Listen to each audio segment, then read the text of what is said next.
Greetings all, Ferrariman601 here. Welcome to the live commentary stream of the 2018 Monaco Grand Prix. Today, we have one of the grandest Grand Prix of all, Monaco. It's one of the oldest races on the calendar at one of the oldest racing facilities on the calendar. Of course, the Monaco Grand Prix circuit is quite far from being a racing facility. We are talking about public roads around the Principality of Monaco, Monaco being the smallest sovereign state on the planet aside from the Holy See, Vatican City. This racetrack literally takes us around roughly half of the entire country of Monaco. It's been on the calendar since 1929, I do believe, in some form or another, and of course, in the first year of the Formula One World Championship, as we now know it, 1950, Monaco did feature on that calendar.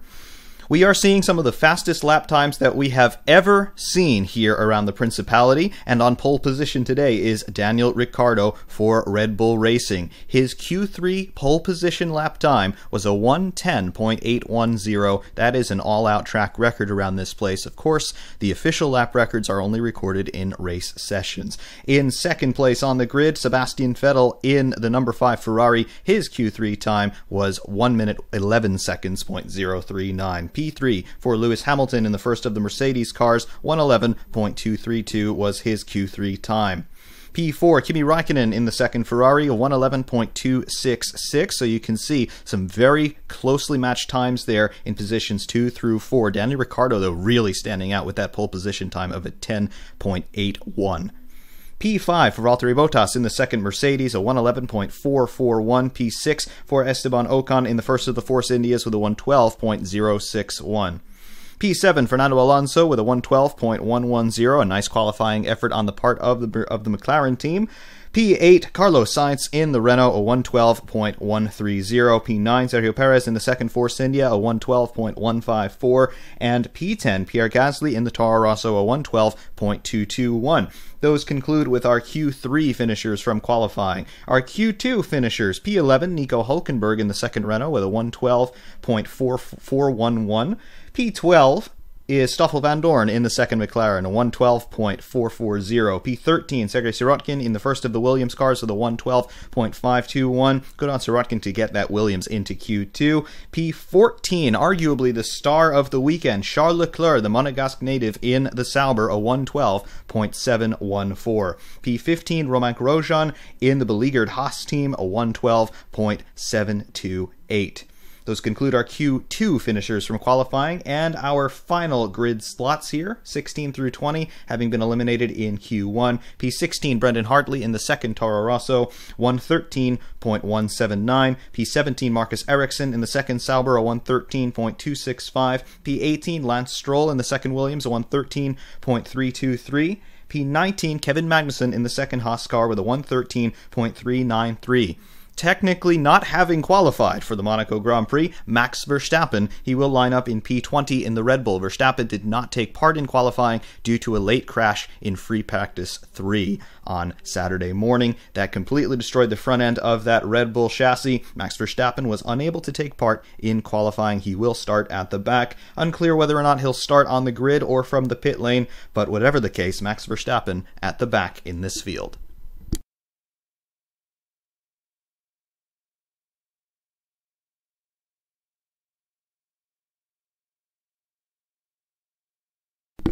I'd like to extend good morning greetings, or good whatever time of day greetings it is in your particular part of the world. Thank you very much for joining us here today. SimRacer Flight Sim 1000, VRC. Yes, they are releasing that 1999 kart car along with the 2012 and 2018 spec Indy cars, the DW12 and the IR18. Don't really know when we can expect that mod to be released from VRC, but I have seen the renders up on their Facebook page, and everything does look to be in quite a late stage of production by this point. They've also put up some videos here on YouTube with sound previews and things like that. It sounds absolutely great. All 3 different chassis that they are bringing in with this mod, they seem absolutely prim and polished and ready to go.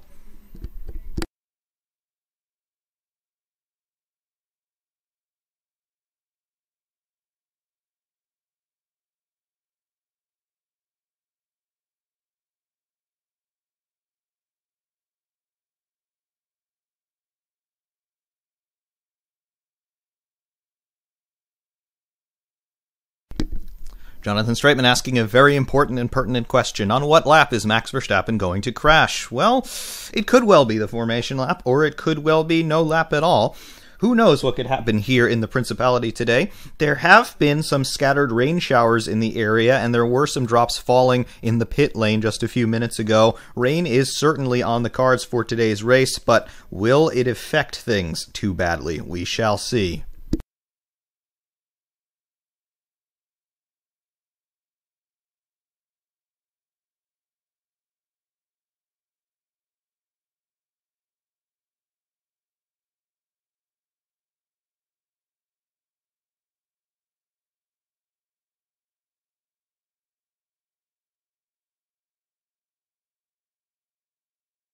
Martin Brundle doing his obligatory grid walk here for Sky Sports, being simulcast here in the United States on ESPN.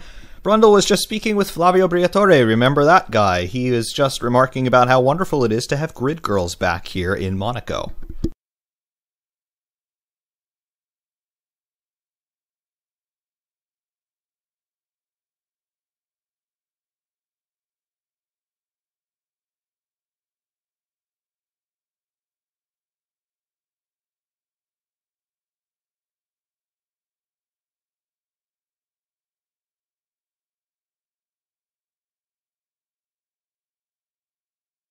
Yes, Jonathan, Flavio Briatore, he was banned from Formula One in part due to his role in the Crashgate saga. Of course, when Nelson Piquet Jr. crashed deliberately in the 2008 Singapore Grand Prix, handing the victory quite conveniently to his then teammate Fernando Alonso. Briatore was convicted of wrongdoing in that case, and he did receive a ban from Formula One. However, that means a ban from the pit lane, not necessarily a ban from being a spectator, because, let's face it, Briatore has a lot of money and influence. Certainly, he is still welcome in the paddock on some level.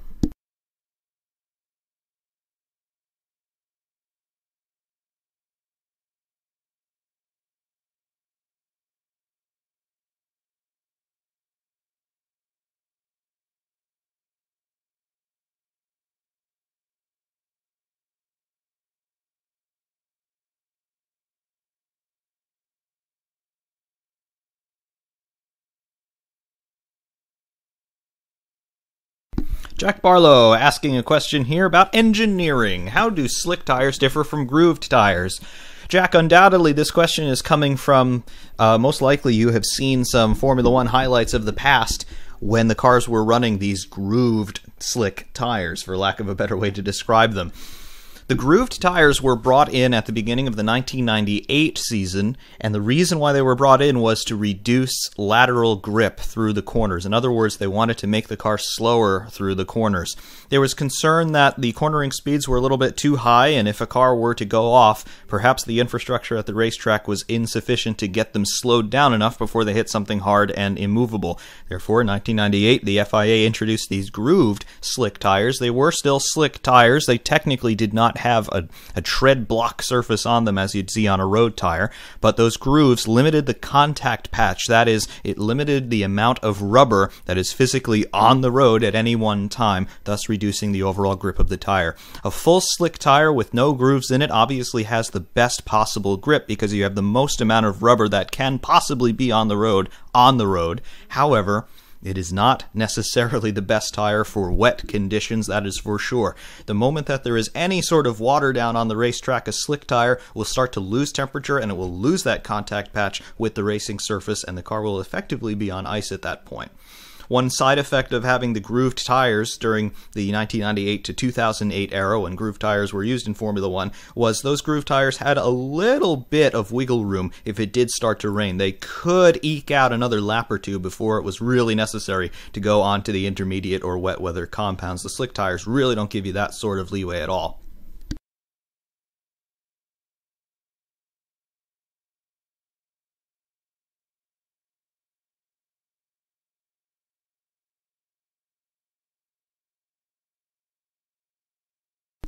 The official word from race control: there is officially 20% chance of rain during this session. We will see.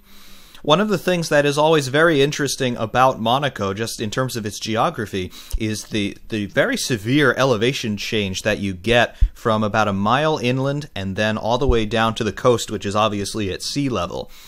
Immediately following the coast here at Monaco, the land does slope upward quite severely, and you'll be able to see some of that elevation change as we follow the onboard cameras in today's race. You'll see that this circuit is constantly undulating up and down. However, beyond the immediate area of Monte Carlo, which is the ward in Monaco where the race is occurring, you will see that there is a big cliff face. That's called La Roche, and that is about 900 to 1,000 feet above sea level, and that's only about a mile from the actual coastline. When the air masses come down toward the Mediterranean Sea, some of that cooler air that is forced to be a bit higher up above sea level because it's going across the topography, once it goes over the cliff face, it will drop very severely, and any moisture in that air is liable to condense at that point and cause some rain here.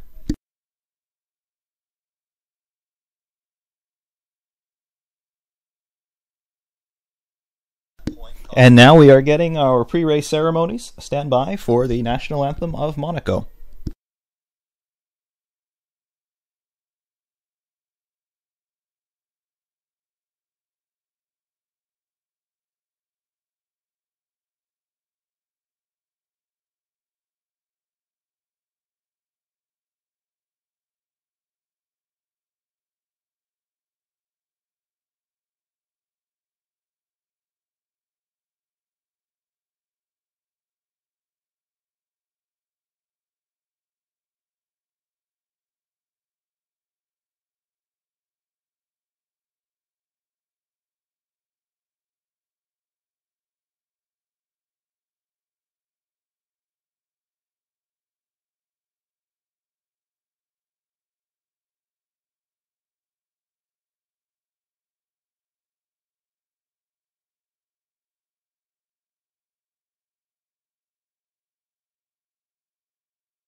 Returning to your questions here, Jack Barlow again. Why do the drivers have these tiny spoilers on the back of their helmets? What do they do? Well, you will notice if you take a look at the helmets of most of the drivers, not everybody runs something like this, but a great number of the drivers do, you will see this small, almost ducktail winglet at the back of the helmets. The reason why that's there, it's really twofold. One, it's to control the turbulent airflow going over the driver's head as he's at speed. If you've never driven an open cockpit car, it might be a little bit difficult to wrap your head around this, pun intended, but as you're going along there, you're just presented face first with the full speed of the airstream as you're moving through it. And what this does is, as it passes into the cockpit, it's passing into that void space where you're sitting, which means that as it comes over the top of the car, it's liable to curl around the windscreen, as it were, or on these cars, it'll sort of curl around the halo and create turbulence. And at high speed, that can cause your head to be buffeted back and forth very severely. Also, what can happen at high speeds in cars like these is aerodynamic forces passing over the top of the helmet can actually cause lift, almost like an airplane wing, and it can try to pull the helmet up off of your head. So these winglets are there to try and control that turbulent flow and also to try and sub down any lift moments that are generated across the helmet. The second reason for those little winglets is to try and condition the airflow heading up behind the driver's head into the air snorkel that you'll see for the engine air intake. Of course, this year with the halo on these cars, there's a little bit more aerodynamic interference heading toward that air intake, but anything that they can do on the helmets just to try and give the air a little bit more of a chance to be conditioned back into a clean and not turbulent flow heading into the air intake, they're going to try to do that. So if you see little winglets on the driver's helmets, that's the reason.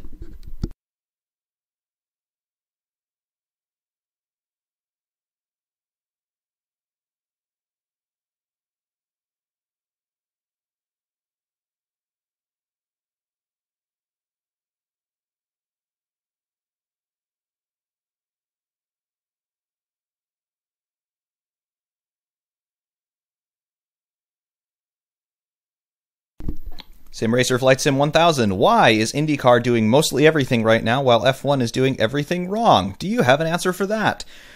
Well, the long and short of it is this. I don't have an answer for that. However, I do have a hunch.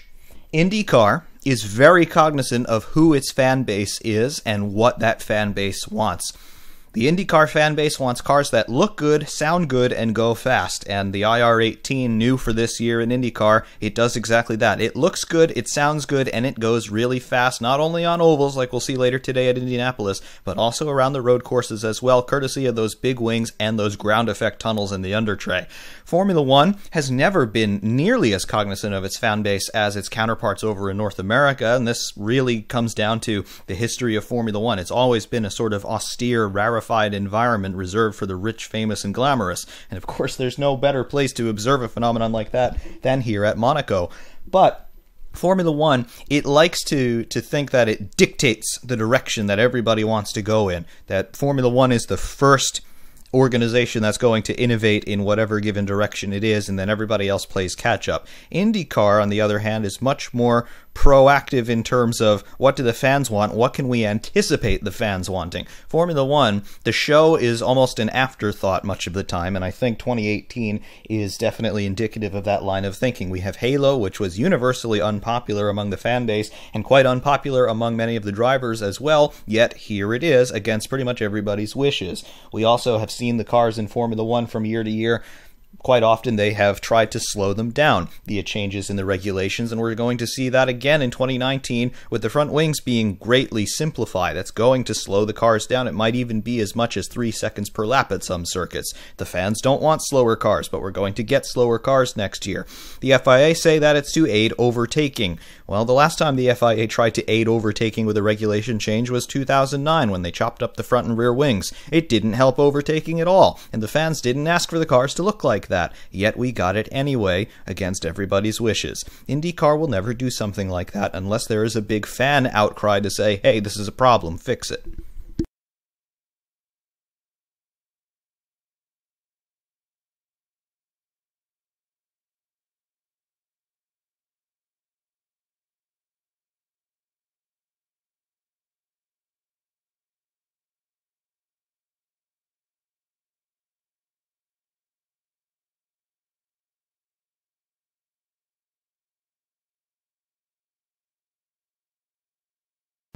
IndyCar, they have evaluated 2 cockpit protection solutions. They did evaluate the Halo, or something very similar to the Halo, and almost immediately they ruled it out, because think about where IndyCar races. Yes, they do race on road courses and street circuits, much like Formula One does, but they also race on ovals, and on most ovals you have very appreciable banking, at very least through the corners and sometimes down the straights as well. The sight lines that a driver has around an oval, particularly in an open-wheeled car, are very different than they'll have on a road course. Through an oval, particularly along the banking, you actually have to look up in order to see where you're going, because you might be aiming at a point that is physically higher in space as you go up the banking. If the halo is in your way, that crossbar on the halo across the top, it's going to be blocking your view completely. So IndyCar very early on said, no, halo is not going to work for us. They have tested a second solution in a few different iterations. They're calling this the windscreen or the aero screen. It's quite similar to what we saw Ferrari running last year at Silverstone that Sebastian Vettel complained about making him dizzy. But IndyCar, they are having some success with the aero screen. It is basically a windshield, a windscreen type device modeled after a fighter jet canopy, but it does not enclose the cockpit. It's just sitting around the front end of the cockpit trying to deflect any debris.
Jack Barlow, another interesting question. You've got some interesting ones today.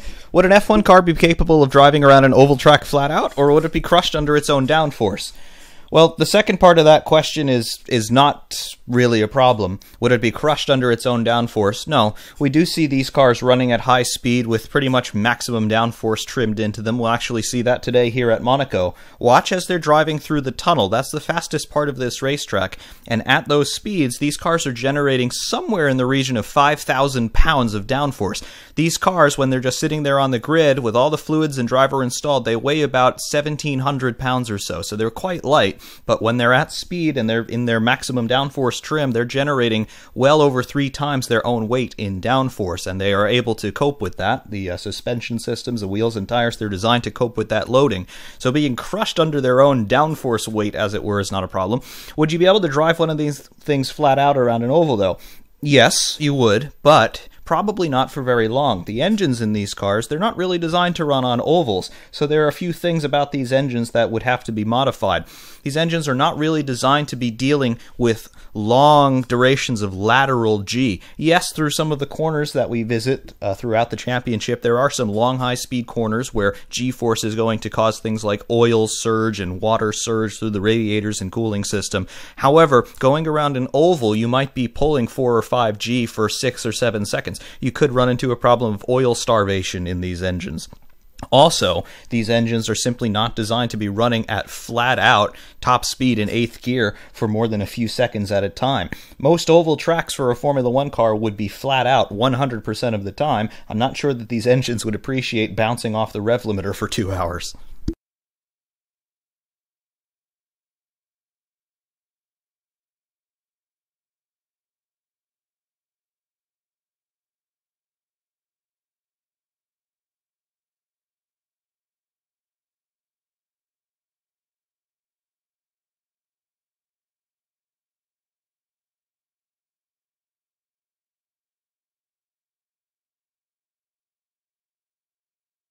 The world feed is now showing us the starting grid for today's race. To reiterate, we have Daniel Ricciardo on pole and Sebastian Vettel is right behind him. Timing and scoring has just come live, and we can now see the tire allocations up and down the grid. This is, I believe, the first time in 2018, which means it's the first time ever, that we are seeing the Hypersoft compound in competition use.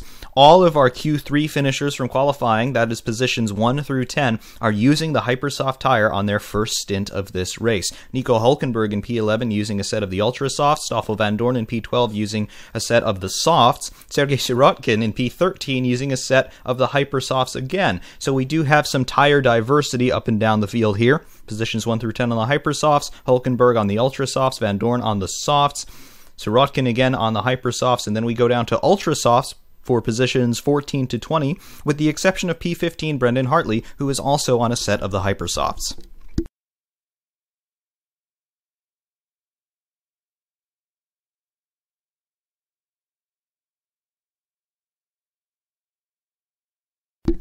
Jack Barlow, why do F1 cars need to rev so high? Well, the reason for that is the engines are very small in these cars. They have a 1.6 liter displacement. To put that into perspective, the 4-cylinder engine in my daily driver has a 2.7 liter displacement. So the engine in my normal street car is actually bigger than the engine in a Formula 1 car. But my engine generates about 160 horsepower, and these engines generate upwards of 800 horsepower all by themselves. The reason they're able to generate that power is because they do rev so high. The rev limit in Formula 1 is 15,000 RPM, but in practice we very rarely see the teams rev them higher than about 13,000 RPM in qualifying. This is due to fuel flow limits. However, these engines are able to rev so high because they are made of these exotic materials and because of their overall geometry. The stroke in a Formula 1 engine is very short. In other words, the distance that the piston travels up and down as it's going through its working cycle is very small. It's only about an inch or so. It's a very short stroke, and of course traveling such a short distance, it means that you can get higher speeds. And of course the materials that these engines are made of, we're seeing very exotic metal alloys being used in these engines. They are simply very strong and very resilient to temperature. Anyway, the formation lap now getting underway here. Daniel Ricciardo and Sebastian Vettel leading the field away into Saint-Yvon for the first time.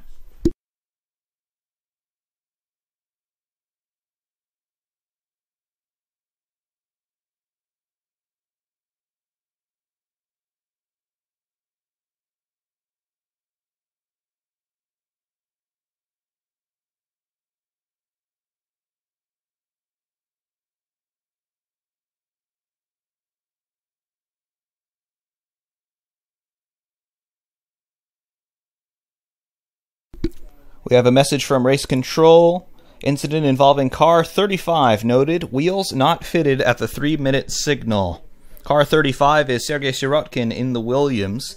As the formation lap is about to get underway, there is a countdown clock that just tell the mechanics, hey, you have to be off the grid at a certain time. Obviously, this is for safety reasons, and Sirotkin's mechanics obviously fell afoul of that. That is going to be an instant penalty of some kind for the Russian.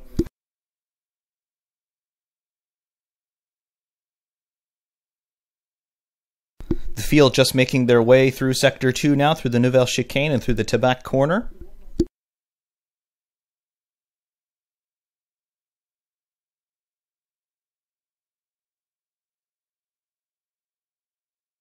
Air temperature here at Monaco, 25°C. Track temperature, 33°C. Humidity is 51%, and the wind speed is 3.3 kilometers per hour. I don't have a wind direction.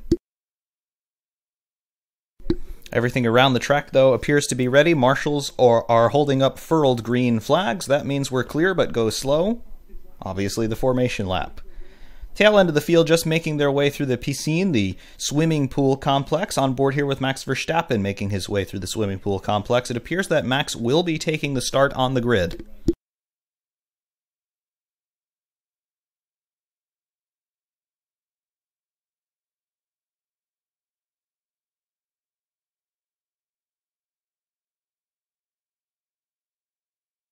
The first few rows of the grid have lined up in their appropriate starting positions. Cameras picking up a close shot of Lewis Hamilton just making his final preparations. On board again with Max Verstappen as he goes through the final chicane on to start-finish. He's doing his prescribed burnouts, as the team will have told him to do, to warm up his rear tires as well as to check his clutch bite point.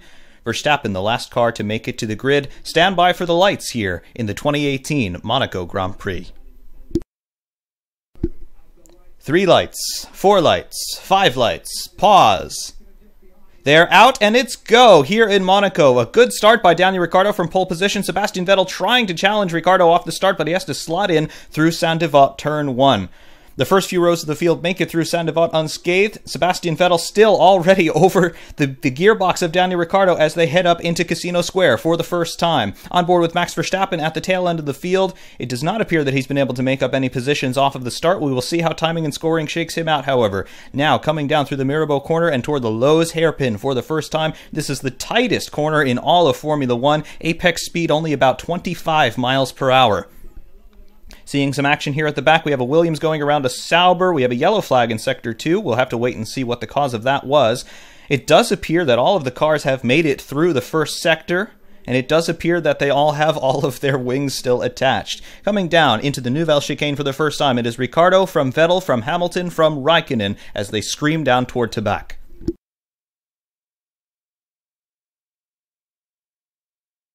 Brendan Hartley on the radio reporting contact, lost the front wing. We'll have to wait and see what happened to the New Zealander.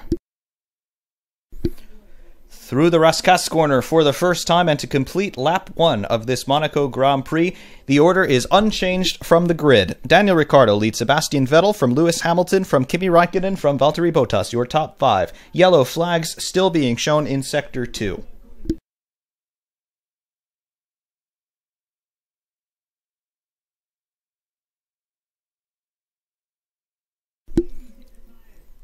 Green flags now being shown through Sector 2. The entire circuit is clear. Daniel Ricciardo already pulling somewhat of a gap away from Sebastian Vettel. The gap last time by was 1.135. Ricciardo goes purple in Sector 1. That is the best of the session so far, as you might expect from being out in clear air on lap 2. Ricciardo comes through the Poitiers corner for the first time underneath the tunnel, which goes underneath the hotel here on the seafront in Monaco. This is the fastest part of the racetrack, building up to about 180 miles per hour before they slam on the brakes down from 7th gear down to 2nd gear for the Nouvelle Chicane. World feed showing a replay of the start here. Daniel Ricciardo and Sebastian Vettel appeared to have fairly even getaways off of their grid slots. Ricciardo did not really was able to pull away from Sebastian Vettel off the line. However, the narrow and twisty nature of this circuit means that overtaking into turn 1 is often quite a dangerous and very difficult affair. Nobody really attempted to do it off the line. On board with Max Verstappen through turn 1. It did appear that he was able to make up a couple of positions off the line. I believe he was able to overtake Romain Grosjean. We'll have to see what timing and scoring does here. beginning lap 3 of 78 here. Daniel Ricciardo still leads by 1.3 seconds over Sebastian Vettel. Lewis Hamilton 1.1 seconds behind the German in his Mercedes. Third place, 1.1 seconds behind. P4, Kimi Räikkönen just 0.8 behind Lewis Hamilton. We ride with Kimi Räikkönen now.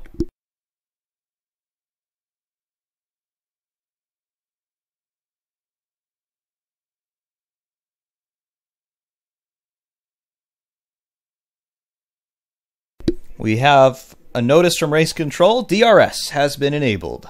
The drivers will be able to open up the flaps on their rear wings down the start-finish straight, provided that they are within 1 second of a car in front.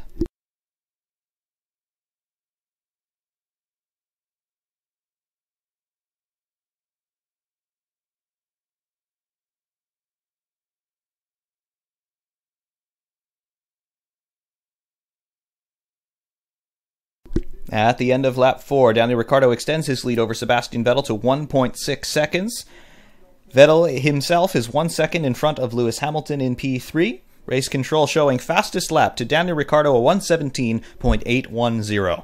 Again, you will notice that these lap times are significantly slower than what we saw yesterday in qualifying. The reason for this is the cars are now full of fuel, no refueling allowed during the races in 2018. Therefore, they are carrying their full fuel load for the entire duration of the race.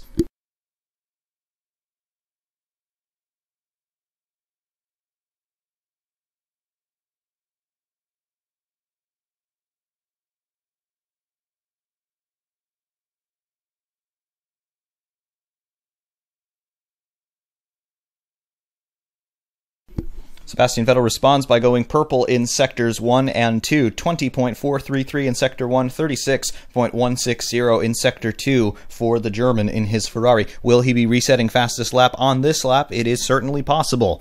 Ricciardo's last lap, 1:17.796. Vettel's last lap, a 1:17.488. New fastest lap of the race for Sebastian Vettel.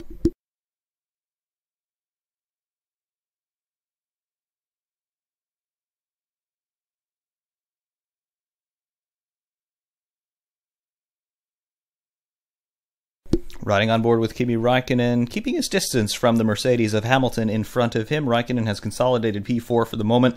Valtteri Bottas immediately behind the Finn, but there's a 1.3 second gap of clear air. Bottas does not appear to be attacking Räikkönen at this stage. Race control there just confirming Vettel's fastest lap at a 1:17.488. The pace is going to come down significantly as this afternoon unfolds. Of course, the cars will be burning fuel off all the time, and as more and more rubber gets put down on the track surface, the track will only get faster, provided that the weather cooperates.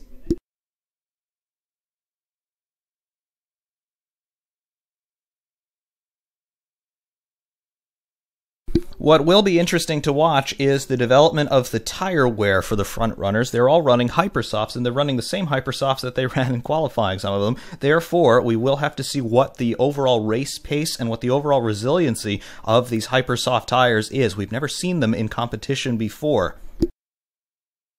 In replay, Max Verstappen overtaking Marcus Ericsson. That was for position 17. Verstappen now up into P17. His next target will be Lance Stroll in the Williams.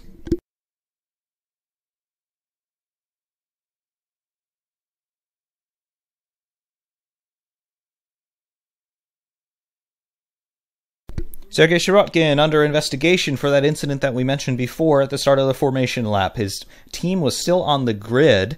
The wheels were not fitted to the car at the 3-minute alarm before the start of the formation lap. That is a violation of the sporting code. We will see what sorts of penalties will be assessed.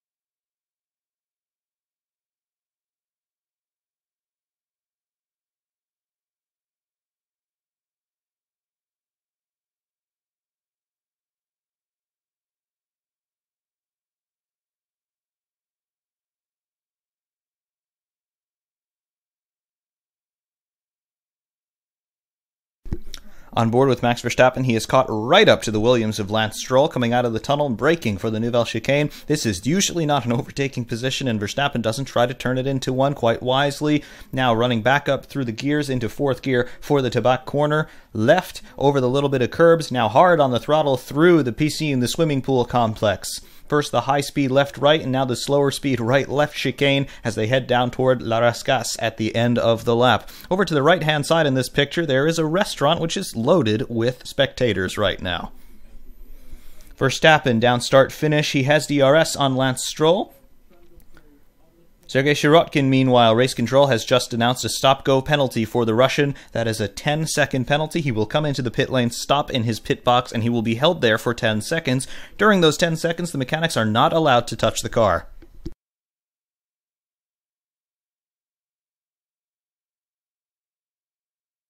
Lewis Hamilton on the radio to Mercedes reporting that there is a little bit of graining on this set of tires. Right front tire, the inside shoulder of the tire is graining a little bit. That is to be expected. These tires, as they start a stint, they go through a little bit of what's called a graining phase. Just the outer layers of rubber start to overheat a little bit, and they sort of pool up like little balls on the outside of the tire, and they are just shed through centrifugal force as the tire continues to wear. It can affect grip a little bit, but it is temporary. Meanwhile, Max Verstappen diving down the inside at the Nouvelle Chicane on Lance Stroll. He makes that move stick. Max Verstappen now up into P16.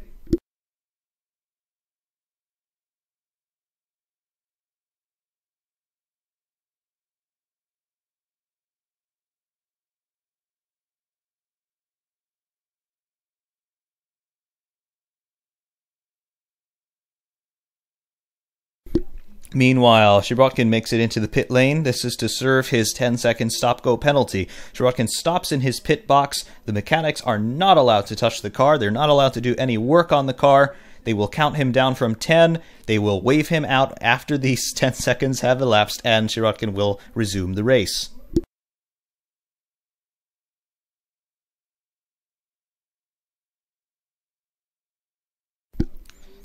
Sirotkin exits the pits. He has now resumed the race. He is now down in P20.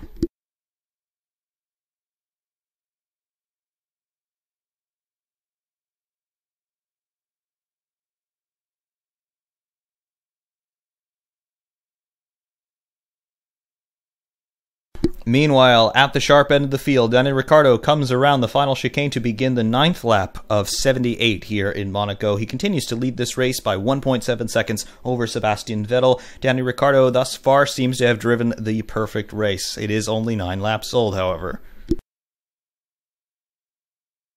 On board with Lewis Hamilton, running those Hypersoft tires, taking a look at his right front wheel. Yes, I do see that graining that he was talking about, but it's not very severe, and it appears that it has already improved over the course of the last 2 laps that have elapsed since that radio transmission. Hamilton resets fastest lap, a 1:16.988. He's the first driver to dip into the 16s.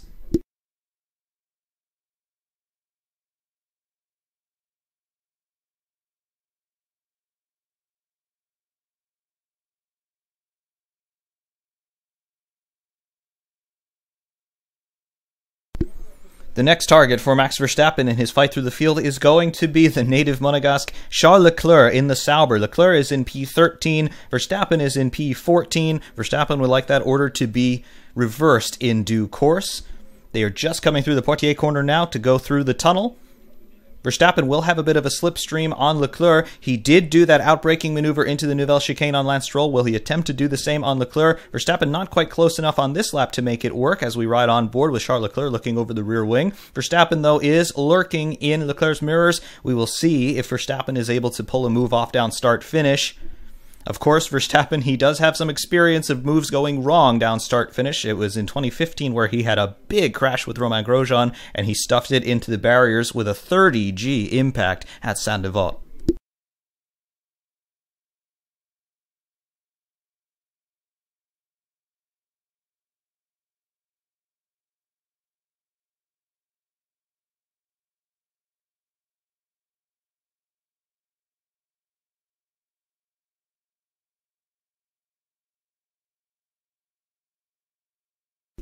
We have a slow Williams coming through Sector 3. This is Lance Stroll. Lance Stroll with some sort of suspension problem and tire problem. His left front tire is down.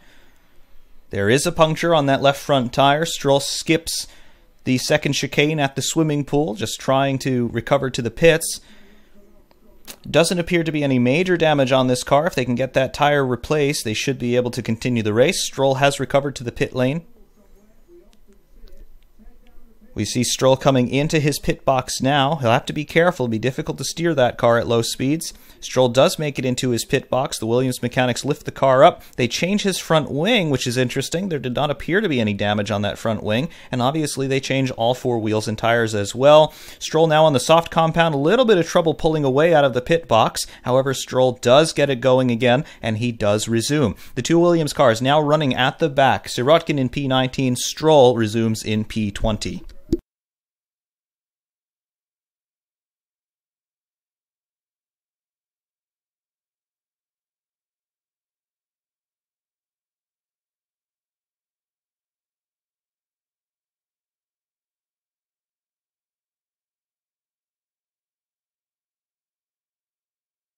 Kevin Magnussen in the Haas on the radio to his team saying, we have to think about doing something in the hairpin. There's a lot of debris down there and it's cutting tires. I do wonder if that is the reason for Lance Stroll's puncture.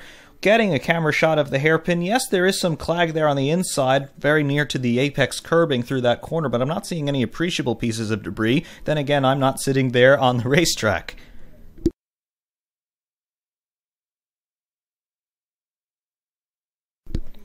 Stoffel van Dorn going around Sergei Sirotkin. Max Verstappen going around Sirotkin as well. Leclerc going around Sirotkin. Sirotkin, to his credit, just jumped out of the way.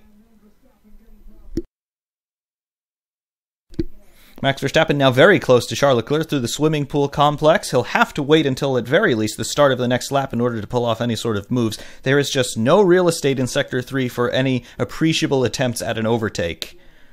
Through the final chicane now, on to start-finish for Leclerc and Verstappen in positions 13 and 14 respectively. Down start-finish. Does Verstappen try to make a move into turn 1? No, he thinks better of it. Up the hill one more time through Saint-Devote.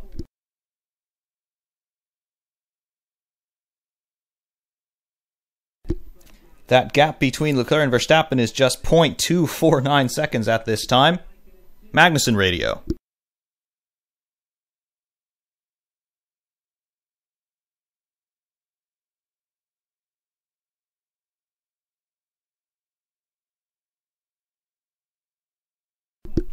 Magnussen on the radio saying, yes, there is something down there in turn 6. That is the hairpin. Race control apparently thinks it's okay because it's offline. Magnussen begs to differ. Mercedes in the pits. This is for Lewis Hamilton. He goes off of the Hypersofts and goes on to the Ultrasofts. Good stop by the Mercedes boys. Waiting to see where Lewis Hamilton resumes. He's fallen back to third for the moment. Esteban Ocon goes by. Hamilton off of the speed limiter now, rejoining the racetrack.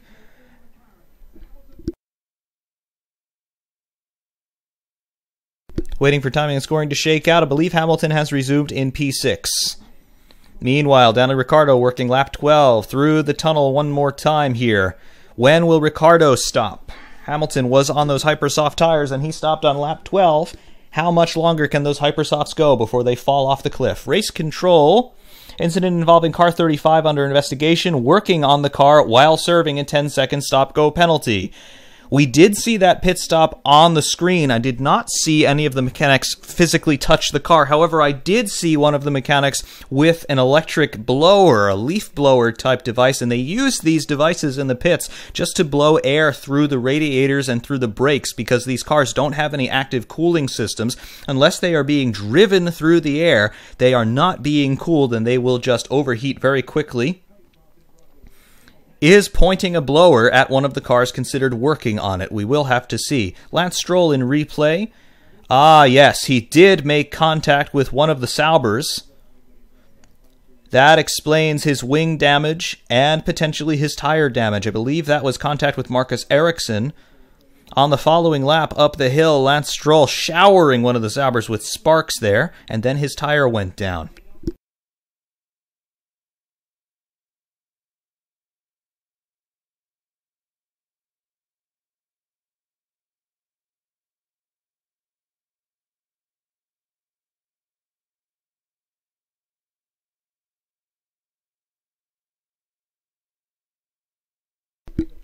We ride on board with Sebastian Vettel, still running in P2 relative to Daniel Ricciardo. We are anticipating pit stops in due course for the front runners. Lewis Hamilton has already made his pit stop. And we will continue to watch this Williams story. I cannot believe that a team with as much experience as Williams would try to work on the car during a stop-go penalty. They know that they're not allowed to do any work in that sort of situation. Why would they attempt to do something like that?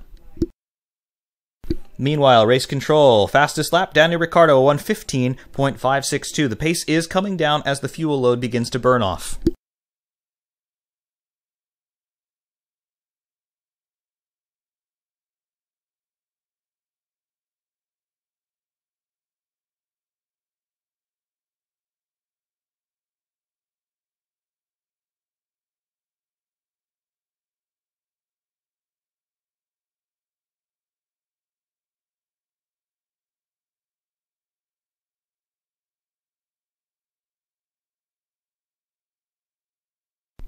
Charles Leclerc in the pit lane.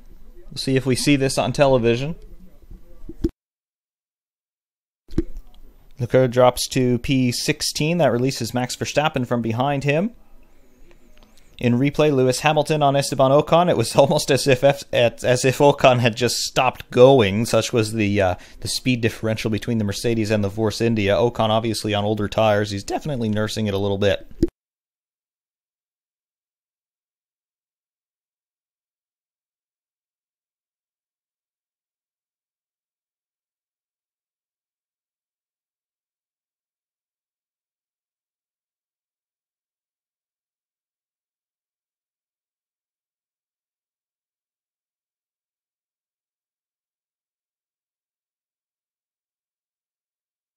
Carlos Sainz now on the radio complaining about track conditions in turn 6.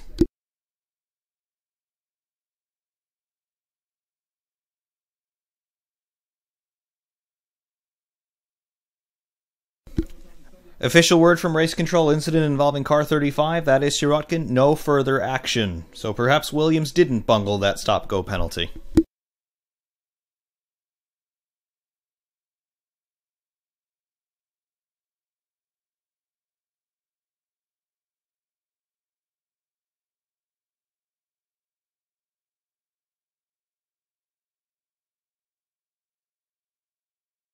Another investigation for speeding in the pit lane, Brendan Hartley.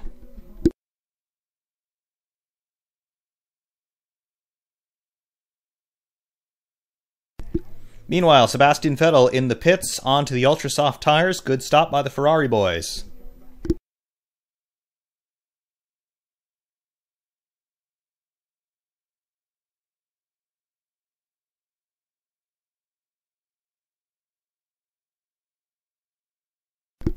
Waiting to see where Sebastian Vettel resumes. I believe he has resumed in P3, and indeed he has. He is behind Ricciardo and Raikkonen, both of whom have yet to stop. Meanwhile, we are following Stoffel Van Dorn and Max Verstappen. Verstappen and Van Dorn both on the ultra-soft tires. Neither man has stopped.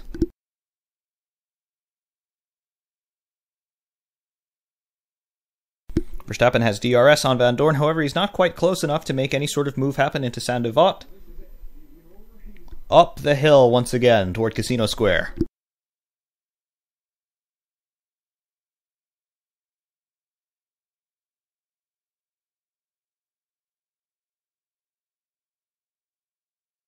Race leader Daniel Ricciardo is in the pits. We pick it up. Ricciardo goes on to the ultra-soft tires. Valtteri Bottas also in the pits. Kimi Räikkönen also in the pits. All of our front runners have now stopped at least once.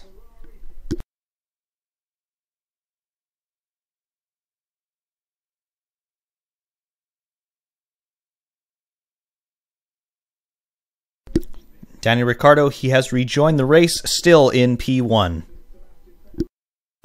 All of our front runners have now made pit stops, and they are now all on the ultra-soft tires. Valtteri Bottas rejoins in P7 on the soft compound. Ericsson and Magnussen from positions 13 and 14 come into the pits.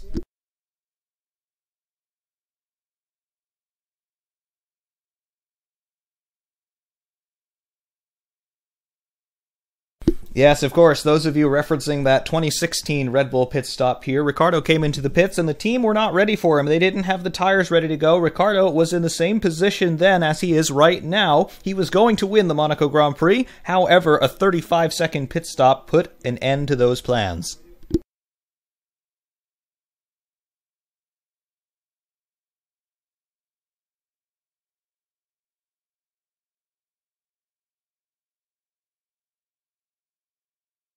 Ricciardo on the radio to Red Bull asking, how's the warm-up on the Ultrasofts? In other words, how long does it take these tires in terms of running time to get them into the sweet spot with their temperatures? Red Bull replies, unsure.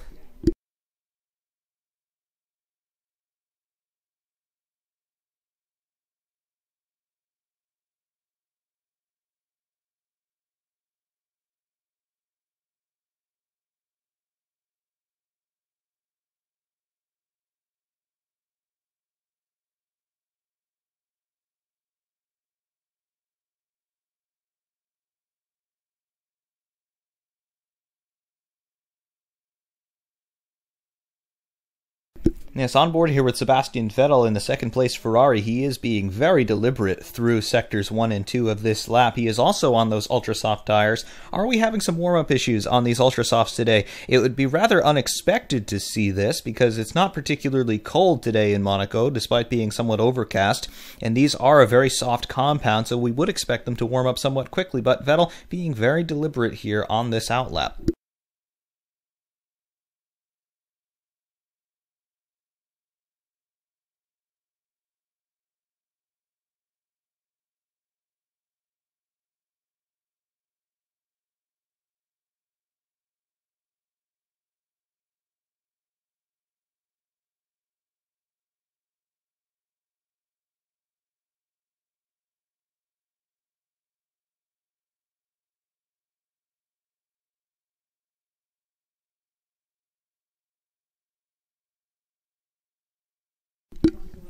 World feed picking up Verstappen and Van Dorn once again. Verstappen still has been unable to overtake the McLaren.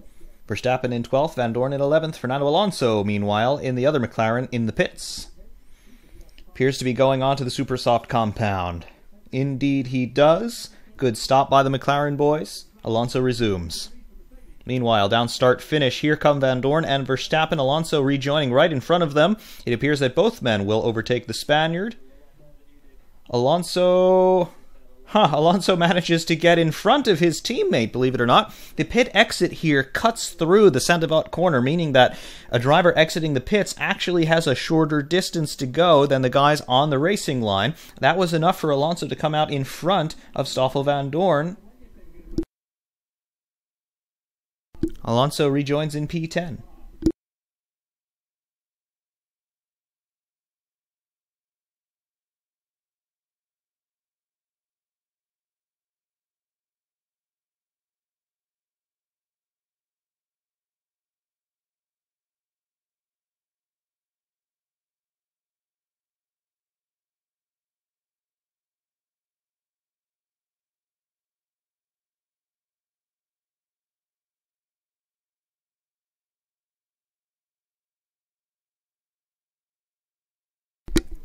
This Van Dorn-Verstappen battle is quite demonstrative of how difficult it is to overtake around this place. Verstappen has been behind Van Dorn for a number of laps now, but he has been unable to advance his position. Such is the limitation of real estate. As I say that, Verstappen passes Van Dorn, as Van Dorn has passed into the pit lane here for a scheduled pit stop. Verstappen now comes up into P11 behind Fernando Alonso.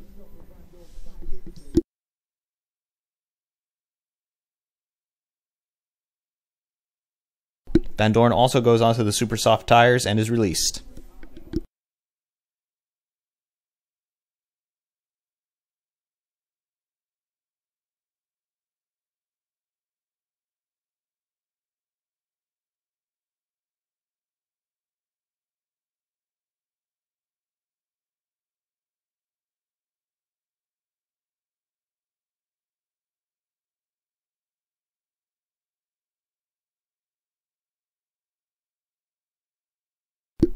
World feed cameras once again pick up Sebastian Vettel, who is 2.3 seconds behind race leader Daniel Ricciardo. Vettel appears to have gotten through the warm-up issues on those super soft tires, rather those ultra soft tires. However, he is unable to close the gap to the Australian.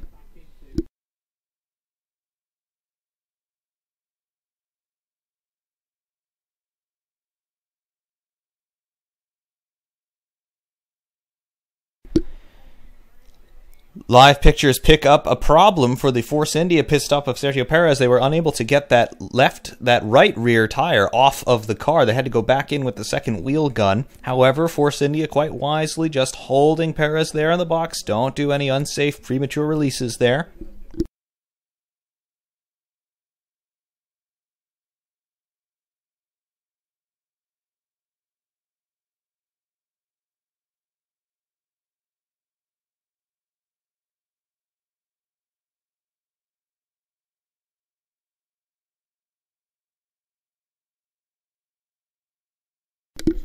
The gap at the front of the field between Ricciardo and Vettel has remained stable at around 2.2, 2.3 seconds. That's where it remains right now.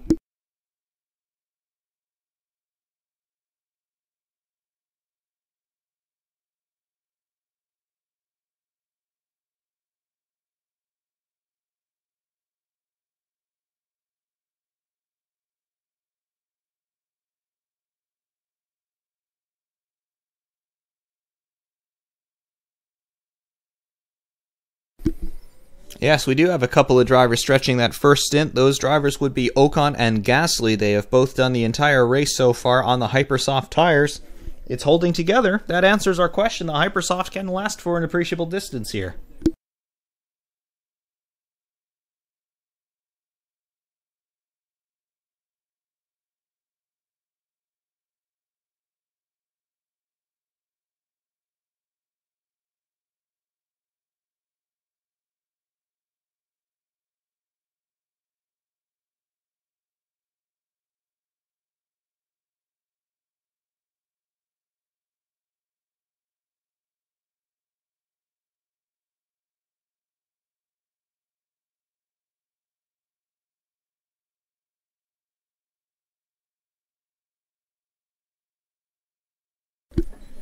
Red Bull on the radio to Daniel Ricciardo saying, looks like the only driver who's pushing right now is Raikkonen. He is catching Hamilton, but he is 10 seconds behind you, Daniel Ricciardo. Meanwhile, Esteban Ocon now coming into the pit lane in his Force India. Perez had a bad stop. Ocon has a much better one onto the super soft tires.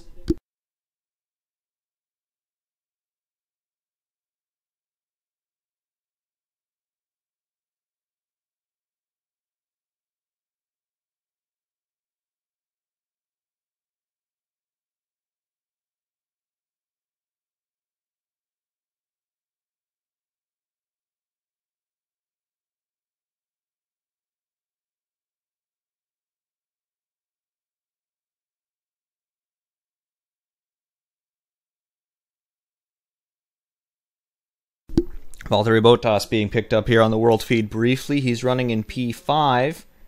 He is 10.8 seconds behind Daniel Ricciardo.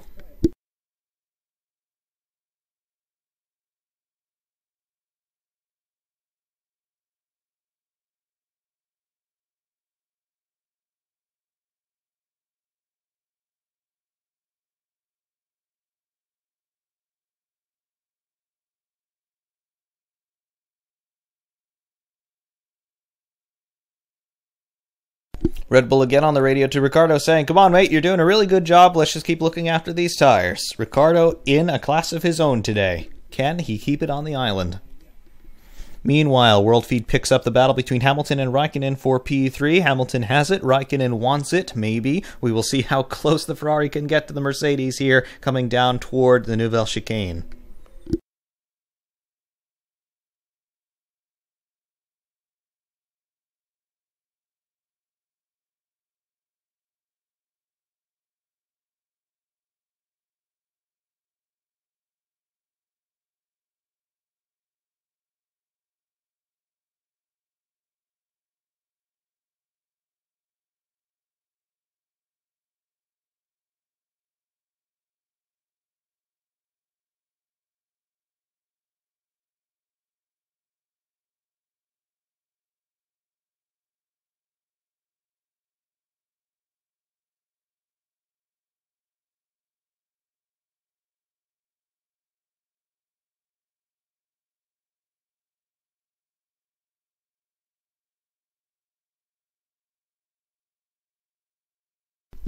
Martin Brundle adding some very interesting comments here.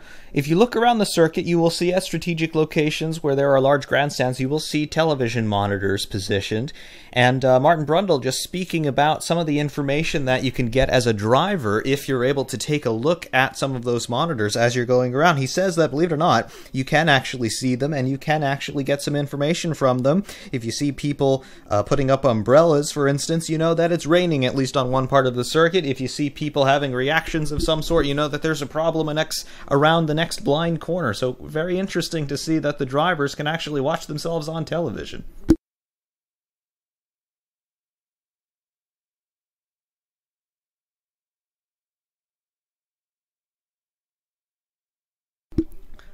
Verstappen on the radio saying that there is something wrong on the downshifts between third and second gear. He's getting a lot of rear locking. I would say there's some sort of issue there with the clutch engagement and disengagement there on that Red Bull gearbox. Of course, the clutch is operated automatically under normal running conditions. However, if there is a problem with the software governing all of that, that could definitely cause some rear locking.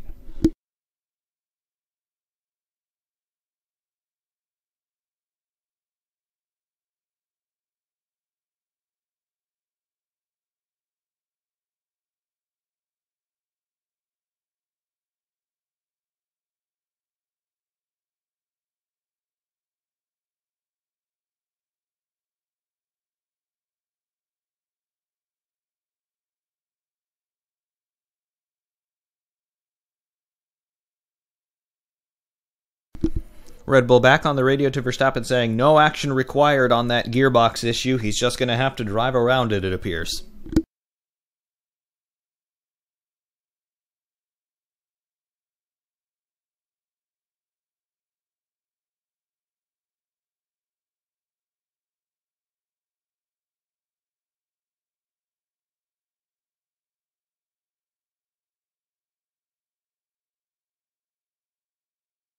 Meanwhile, at the sharp end of the field, the gap has decreased between Daniel Ricciardo and Sebastian Vettel. The gap now 1.643 across start-finish that time by working lap 28 of 78.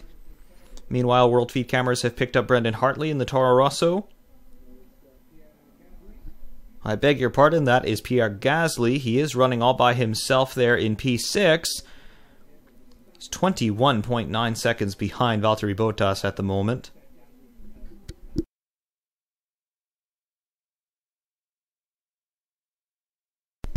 Pierre Gasly, of course, is the only driver to remain on the Hypersoft tires at this time. He started the race on these tires. They're now 28 laps old.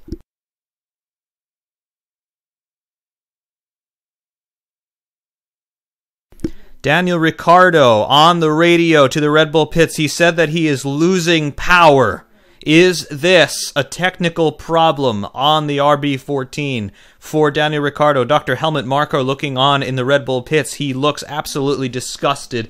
Ricciardo is still driving along at a reasonable pace right now. Does he take to the pit lane? No, he does not. He does continue to complete lap 28.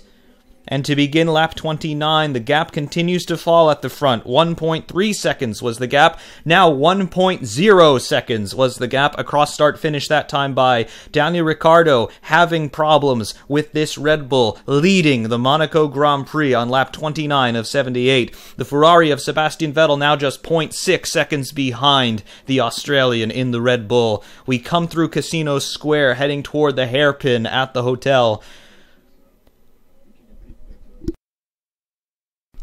Ricciardo makes it through the hairpin, down toward the harbor front, through the Poitiers corner right before the entrance to the tunnel. We are watching telemetry data from Daniel Ricciardo. The car is accelerating normally, up through 230 kilometers per hour. Sebastian Vettel in tow.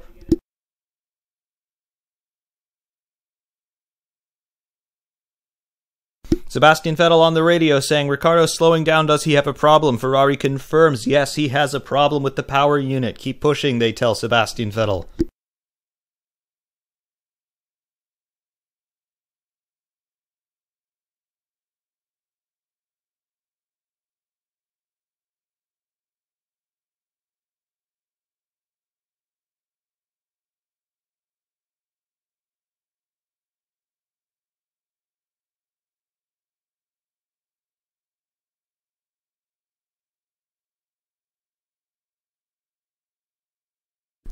Beginning lap 30 of 78, Daniel Ricciardo remains in the lead over Sebastian Vettel.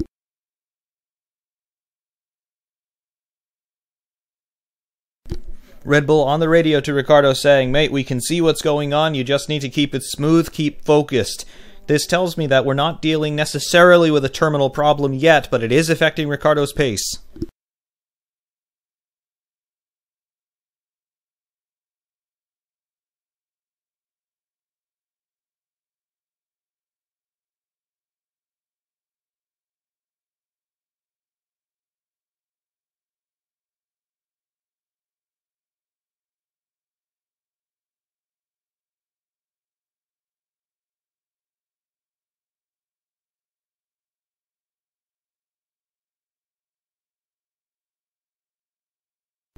As Ricciardo's car went by there, it sounded very rough indeed. Trying to listen to his engine note, Ricciardo on the radio saying he's got no power. Sky Sports saying that Ricciardo is about 30 kilometers per hour slower than the Ferrari down start finish. He is able to keep the gap up to about 1 second though. Christian Horner now looking on from the Red Bull pit wall, looking quite pensive indeed. We're only working lap 31 of 78. If this Red Bull has a problem this early on, it certainly cannot hold together for the duration of the race. Surely.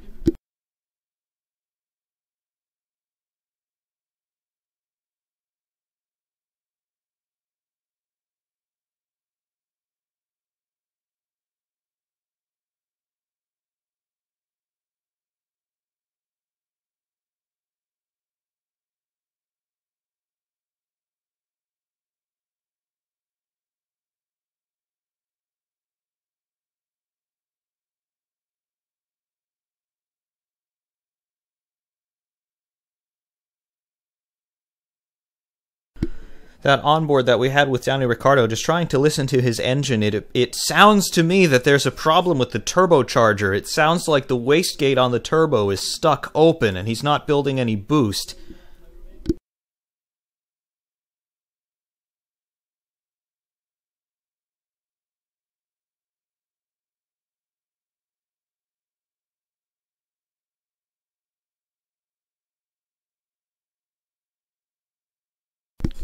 Ricciardo's engine on that onboard sounded quite different than it had earlier on in the race. It sounds much more unrestricted, if that makes any sense. I would guess that there is either an exhaust leak someplace or the wastegate on the turbocharger is stuck open or partially open. The engine sounds a bit louder and a bit throatier than it normally would.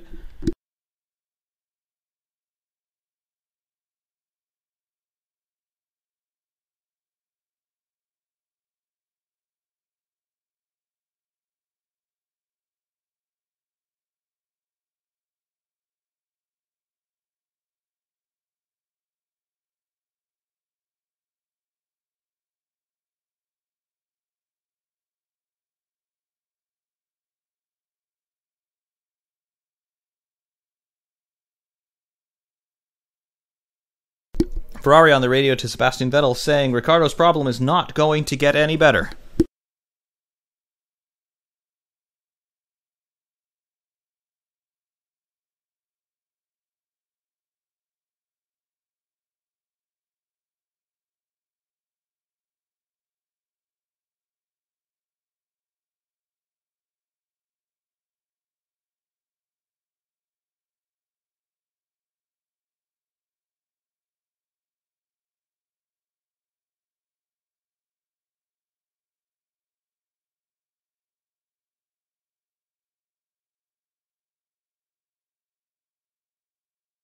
If Ricciardo has any sort of turbocharger issue, this is also going to affect the MGU-H. This is the hybrid system that harvests energy off of the turbocharger, either to throw it into the drivetrain or to throw it into the batteries. We can see Ricciardo's car is harvesting energy through the acceleration zone in the tunnel. That's an unusual place to be harvesting energy. You'd expect to see that rain light flashing at the back into the braking zones. However, Ricciardo's car apparently trying to harvest in the acceleration zones. It's unclear whether or not his hybrid system is actually generating any sort of power in those acceleration zones.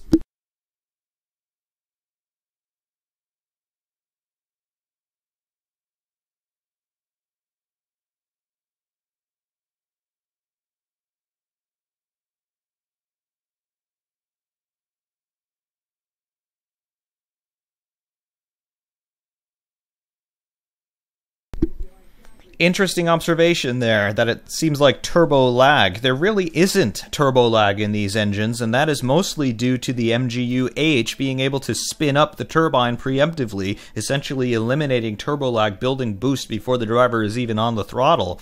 If there is a problem with either the turbocharger or the MGU-H or both, that would induce quite a significant amount of turbo lag. That is assuming that the turbocharger itself is still in one piece.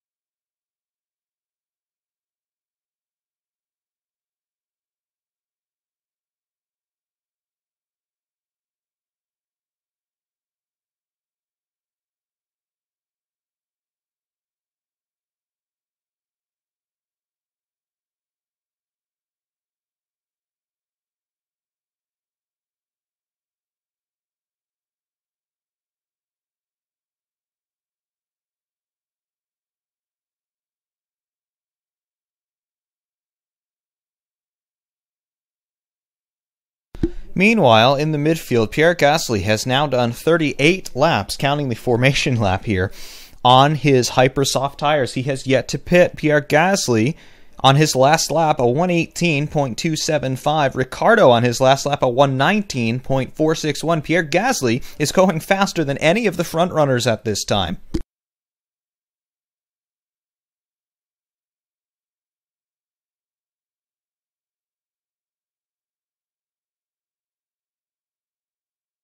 Red Bull on the radio to Ricciardo saying, shift on the lights. Basically, they're telling him, execute your gear changes as you normally would.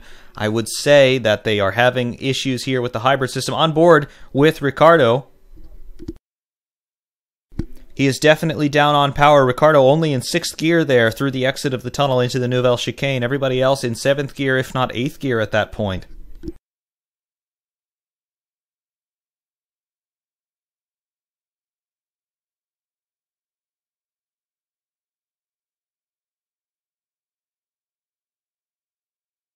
I am seeing good gear changes from this Red Bull chassis, though.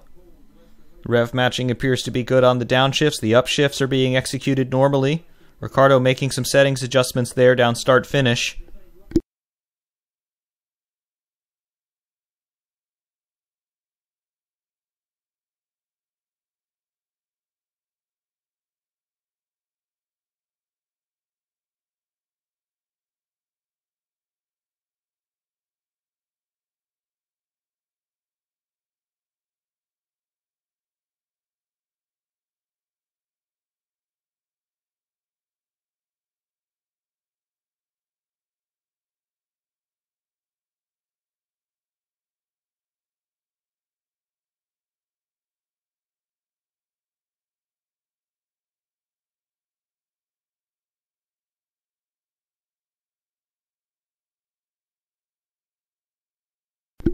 Meanwhile, following the front runners, Ricciardo and Vettel. Ricciardo still ahead of the Ferrari.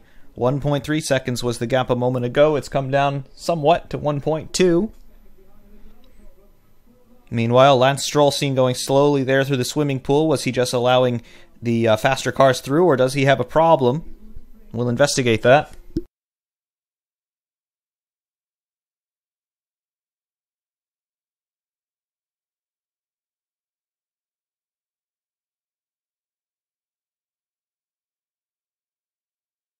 Lance Stroll in the pit lane. He indeed has a problem. There are some sparks coming from underneath that Williams as he pulled into his pit box. Williams, they changed the tires.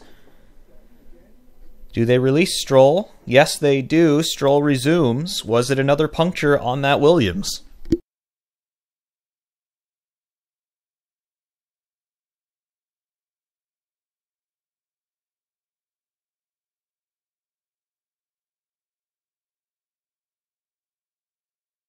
Meanwhile, Pierre Gasly is still out there on his original hypersoft tire, still running in P6.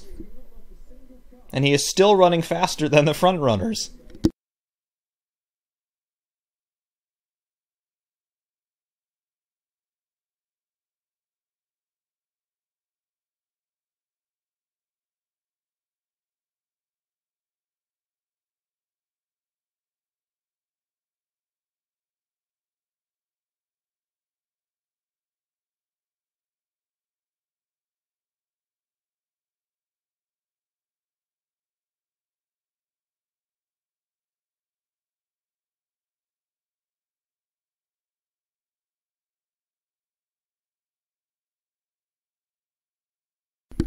Sebastian Vettel appears not to be able to bring the fight to Daniel Ricciardo at this point. Vettel struggling on his tires, Ricciardo struggling with his engine.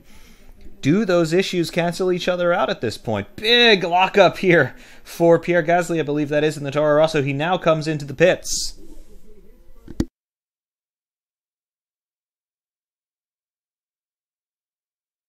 Pierre Gasly making his first and presumably only pit stop here on lap 38. Gasly resumes the race now on the super soft tires. That was a brilliant job by him to keep the hypersofts going for that long.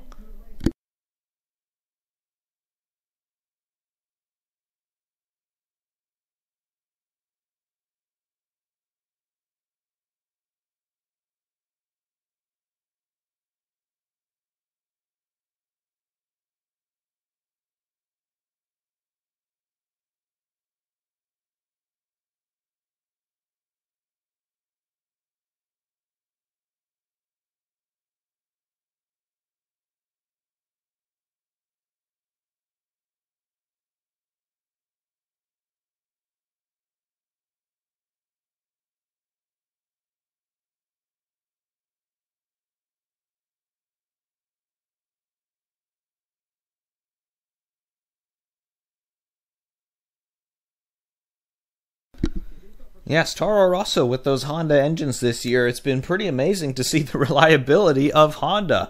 When they were in the McLaren cars from 2015 to 2017, we had an engine failure from Honda almost every race. At least one of them would drop out. This year, well, Honda apparently have gotten their act together.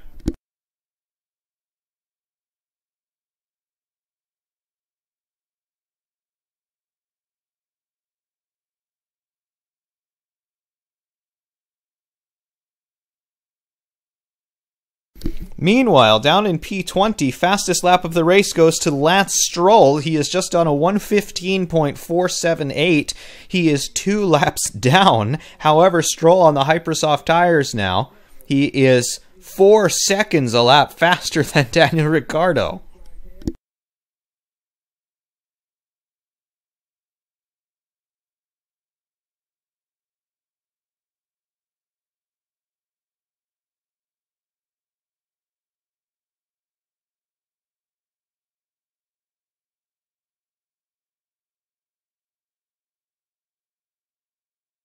Meanwhile, World Feed picking up Kimi Räikkönen and Valtteri Bottas. They are fighting for positions 4 and 5.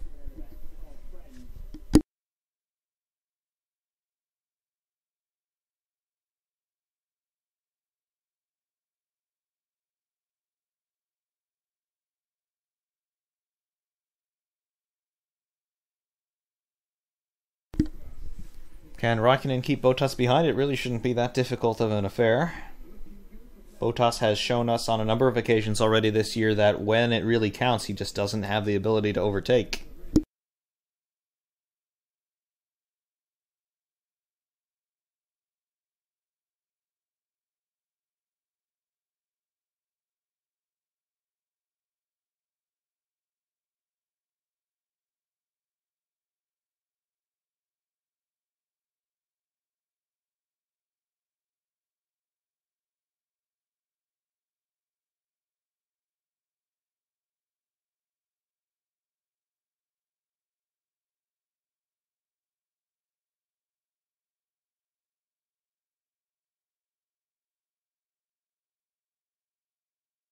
Lewis Hamilton on the radio to the Mercedes pits talking about graining issues still on his tires. Mercedes responds saying, everybody's on the same tires as you and they seem to be in a similar condition. Just deal with it.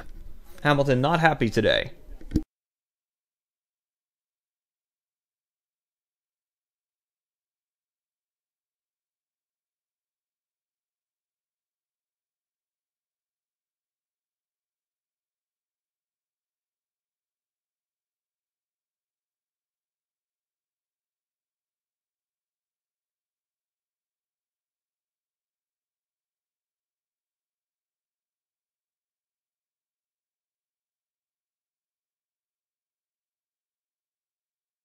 Taking a look at Hamilton's front tires, his left front in particular has very severe graining. You can clearly see where it is in contact with the road with the camber settings on the front end of that Mercedes. His right front appears to have a flat spot on it, and that's going to be vibrating pretty severely for Hamilton.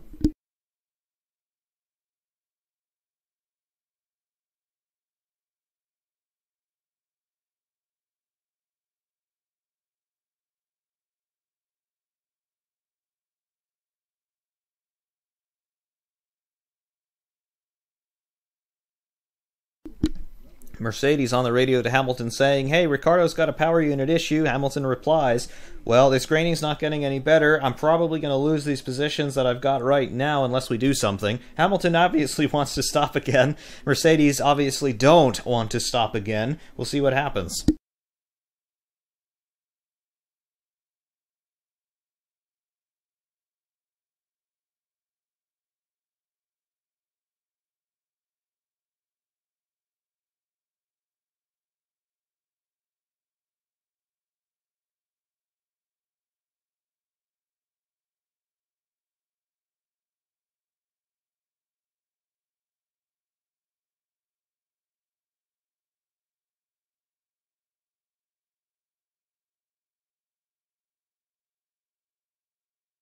Just watching the attitude of Hamilton's car there through Sector 3, he is being very careful here. He's not throwing the car around very much. Clearly he's not happy with what the tires are giving him, but he's kind of in a damned if you do, damned if you don't situation. If Hamilton stays out on these tires with the pace he's got, he's going to lose position 3 to Kimi Räikkönen at some point. However, if he does make a pit stop, he's obviously going to lose those positions anyway. At this point, it probably makes more sense just to stay out and power through it.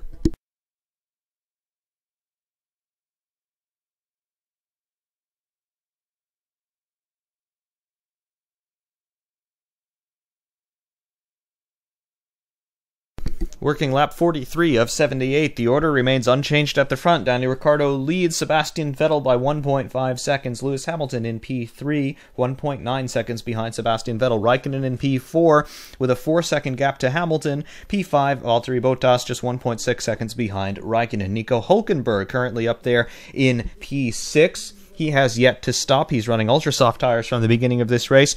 Ocon in P7, Alonso P8, Verstappen P9, he also has yet to stop on the ultra-soft tires, and P10, Pierre Gasly.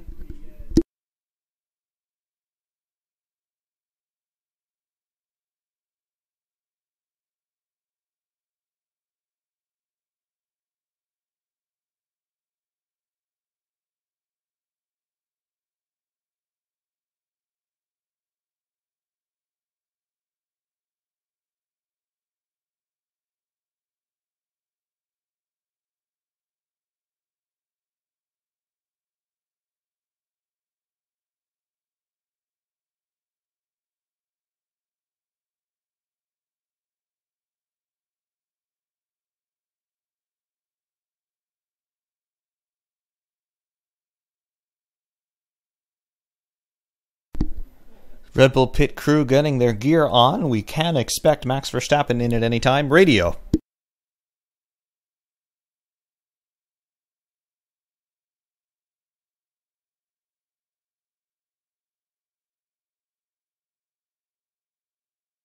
Couldn't quite make out what Max Verstappen said there. Undoubtedly, though, they are going to be bringing him in sometime soon. We are working lap 44.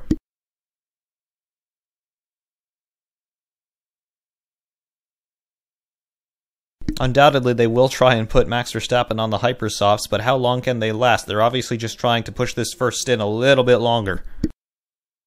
We have to assume that Nico Hülkenberg will be attempting to do the same.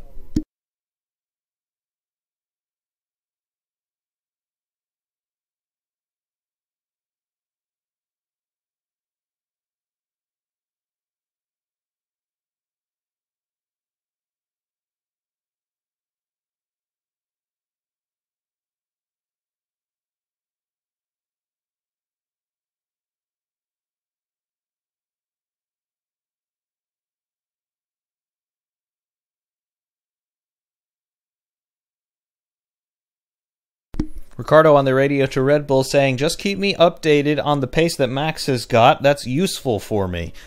I guess Ricciardo's just trying to assess what sort of condition his car is in by comparing it obviously to the other one built identically. Verstappen last time by, he did a 118.757. Ricciardo last time by did a 119.797, almost exactly 1 second slower.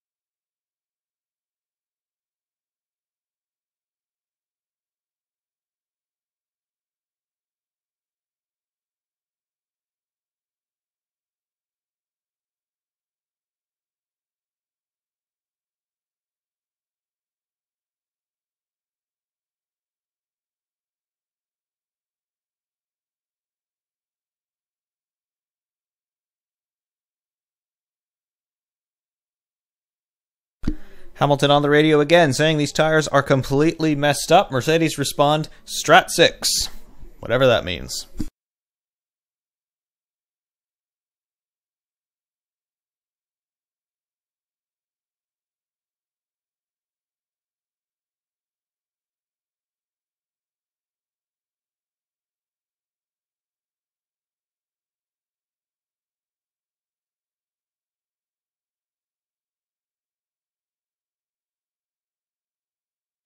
Hamilton again on the radio, just confirming, we're staying with these tires unless something pops up. Mercedes say, A firm. Hamilton obviously not happy at all today.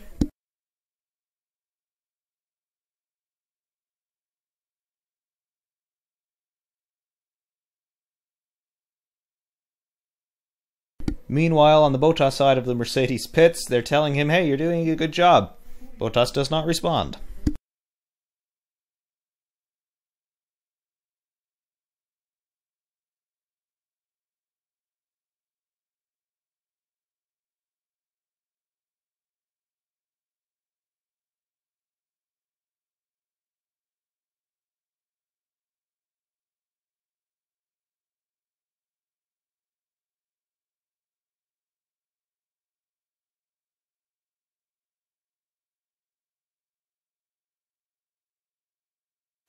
Verstappen saying that his rear tires are gone. At this point, Verstappen is certainly not complaining. He's been on these tires for 45 laps so far.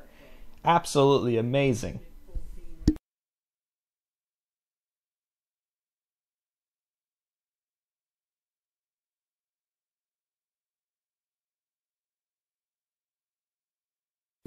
Pierre Gasly and the Toro Rosso in replay getting airborne over those sausage curbs in the second chicane of the swimming pool. Completely off the ground there. He resumes no problem.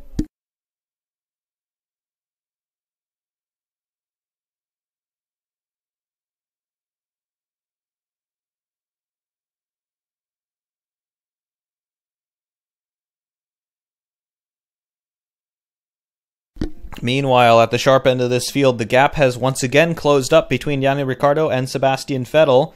Red Bull, meanwhile, running into the pit lane. This must be for Max Verstappen. He was saying that his rear tires are finished. They have done the entire race distance so far. Waiting to see Verstappen in the pit lane. Here he is. Car number 33 into the pit box. We watch the Red Bull guys go to work. 4 wheels off, 4 wheels on. Car released. Verstappen returns to the pit lane. He's dropped back down to P11 at the moment. We'll wait and see where he officially rejoins. Off of the speed limiter, Verstappen rejoins the racetrack, being shown in P11 at this time. We'll wait to confirm that from timing and scoring. Verstappen resumes the race, coming up the hill toward Casino Square. Meanwhile, that gap, as we mentioned before, at the front of the field, it has shrunken once again. 1.4 seconds is the gap through the last interval. We'll wait and see what it is down start finish. Ricciardo across the line, Vettel across the line.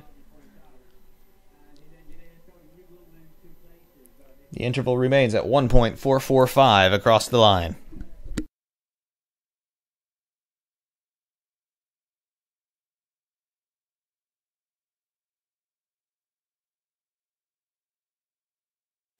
Hulkenberg is still out, working lap 49 of 78. He is on Ultrasofts. We have to assume that Hulkenberg will be switching to Hypersofts at his first and presumably only pit stop.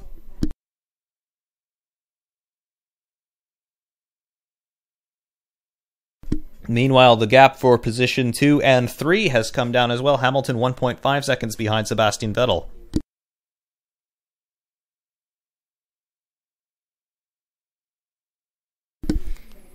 There was no problem on Ricciardo's pit stop. However, Ricciardo does have a lingering engine problem. He is down on power quite significantly relative to Sebastian Vettel behind. However, Vettel dealing with tire problems of his own.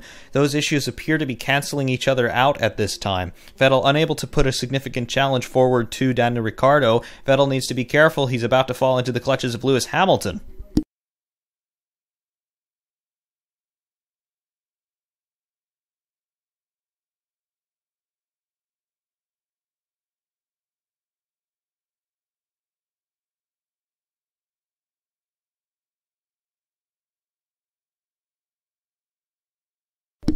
The gap across the line last time by 1.417 between Daniel Ricciardo and Sebastian Vettel.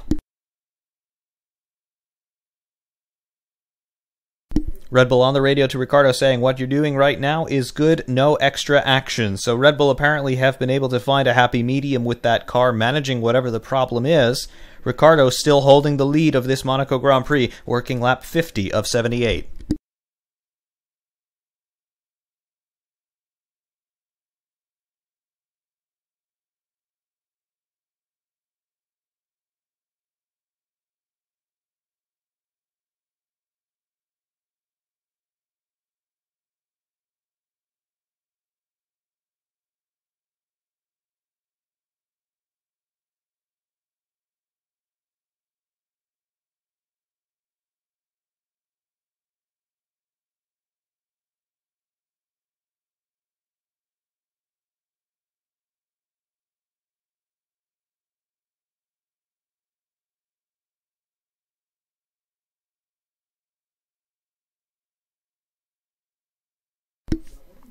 Been riding on board with Lewis Hamilton for a few moments now. His front tires appear to be in somewhat better condition than they were a few laps ago. That graining has started to behave itself a little bit more.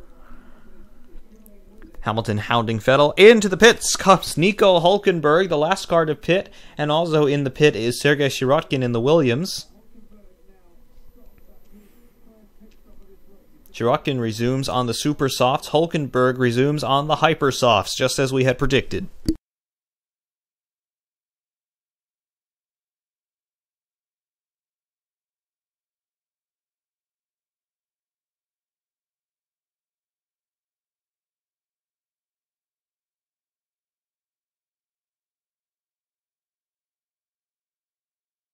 The top three runners are now starting to follow each other almost nose to tail. Ricciardo, Vettel, and Hamilton, they are very nearly all in the same picture.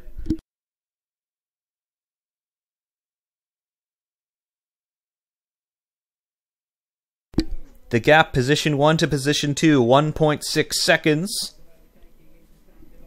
Vettel did not get DRS that time by. He must be within 1 second of Daniel Ricciardo in order for that to happen. The gap is coming down as we go through Saint-Devote, down to 1.2 seconds before the TV graphics cut away.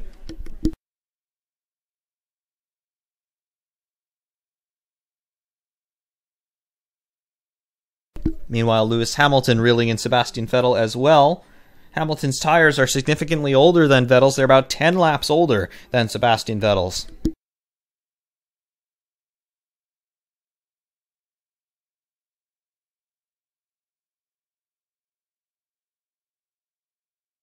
The Hypersoft tires have proven to be somewhat viable on a long-run pace.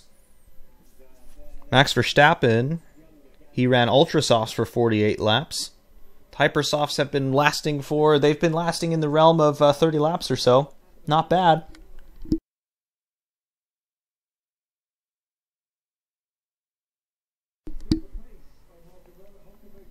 What will be the result here? We have the top three covered by about 2.5 seconds.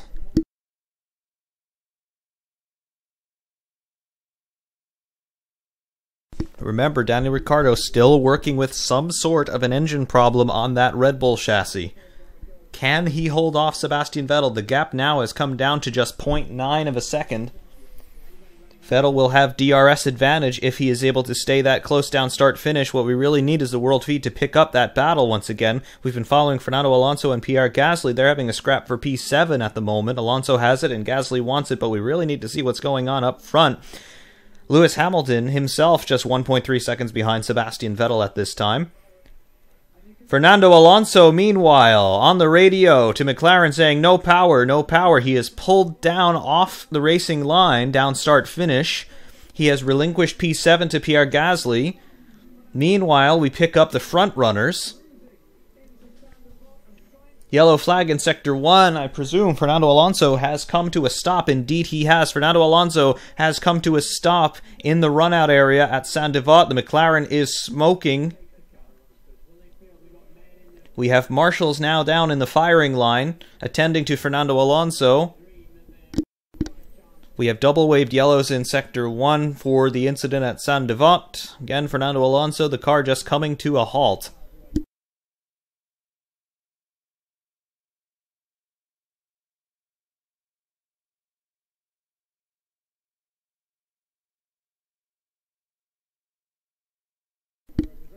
The marshals just pushing the McLaren back away from the racetrack. There is a little bit of a run-out area there in Saint-Devote. It's basically the only place on this circuit where there is an appreciable amount of runoff. It's still very narrow, though. The marshals there getting the car away from the firing line as quickly as possible. Does not appear that there will be a safety car needed.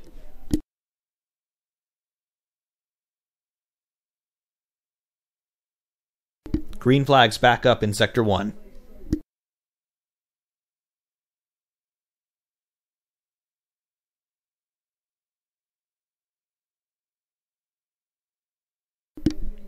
Message from race control, DRS has been re-enabled.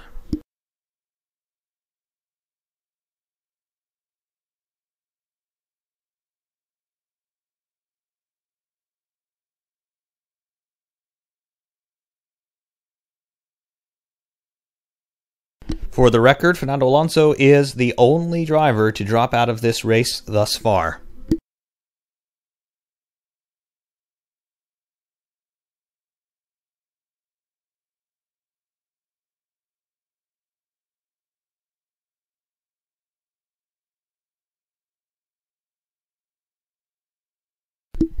Just to reiterate, this stream is a live commentary stream of the Monaco Grand Prix. I cannot show actual video content.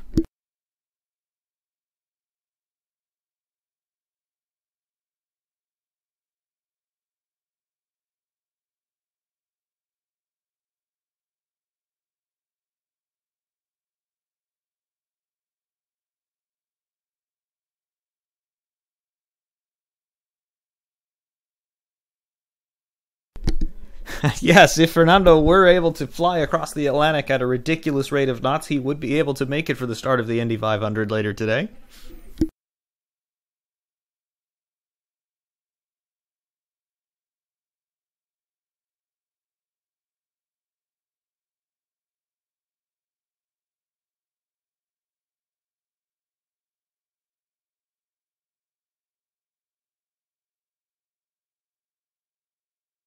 Meanwhile, the gap between Ricciardo and Vettel at the front, 1.1 seconds, remains that interval. Lewis Hamilton, 1.4 seconds behind Sebastian Vettel in third position.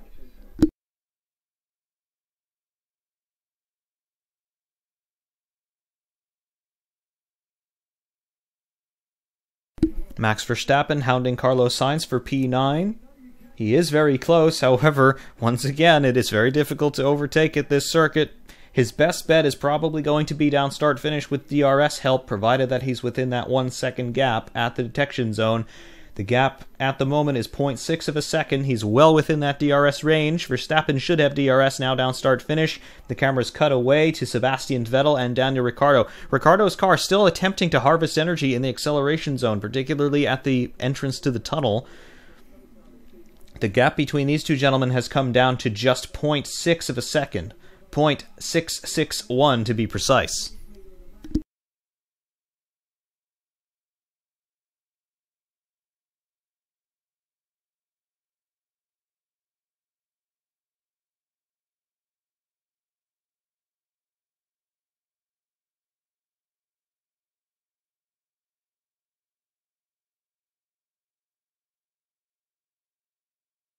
On board with Sebastian Vettel down start finish.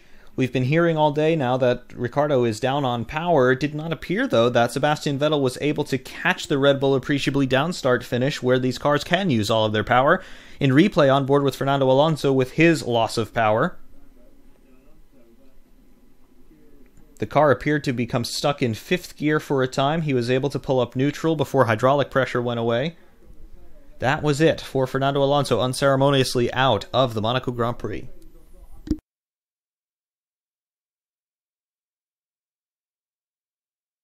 Meanwhile, Max Verstappen right on the gearbox of Carlos Sainz now, fighting for P9 down start finish. Verstappen has DRS. He attempts a move on Sainz into Saint-Devote, but Sainz parks his car right on the inside line and defends. Verstappen coming up the hill on Carlos Sainz. This is not a place he should be trying to overtake. Coming into Casino Square now. Carlos Sainz holding off Max Verstappen through Casino Square. Coming down through the Mirabeau corner.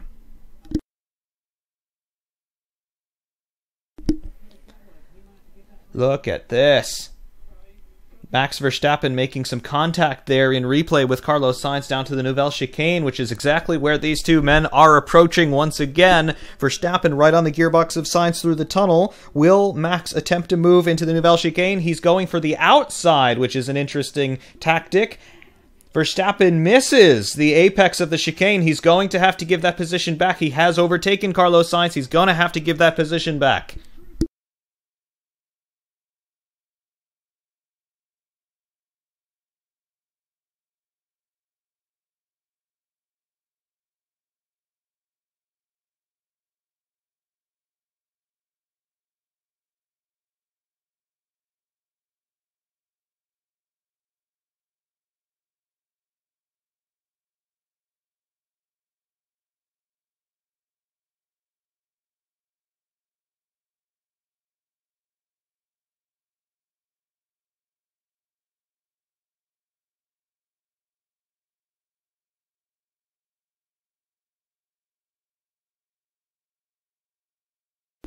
Meanwhile, working lap 58 of 78, Daniel Ricciardo still holding the lead somehow of this Monaco Grand Prix with a somewhat crippled Red Bull. Sebastian Vettel behind 1.5 seconds. The Ferrari has dropped back somewhat.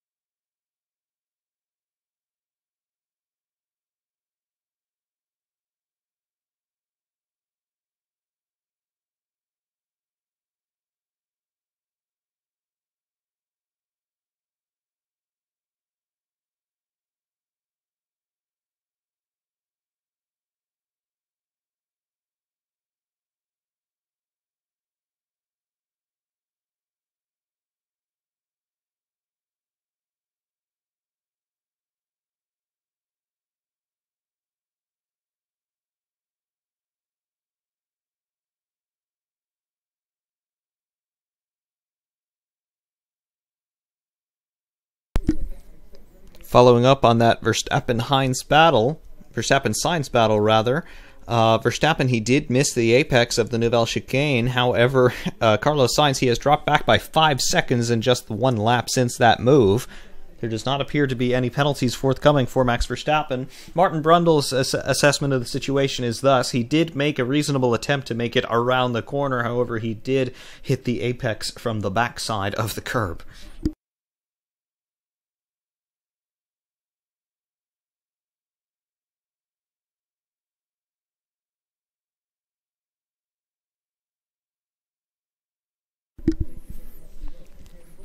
The Sauber cars of Charles Leclerc and Marcus Ericsson are running line astern in positions 12 and 13 at the moment.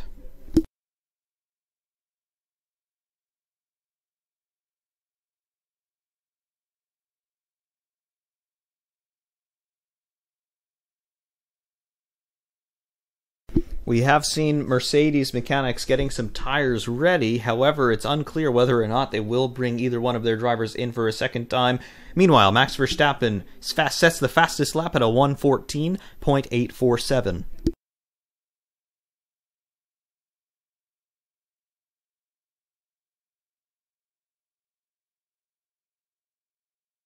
Working lap 60 of 78. Daniel Ricciardo still leads this race by 1.3 seconds ahead of the Ferrari of Sebastian Vettel.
The gap at the front remains stable at around 1.1, 1.2 seconds.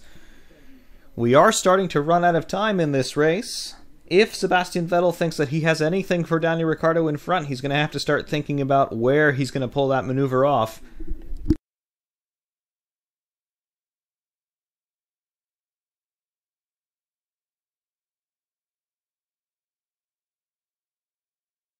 Meanwhile, Lance Stroll being shown in the pits once again. This is his third stop of the day.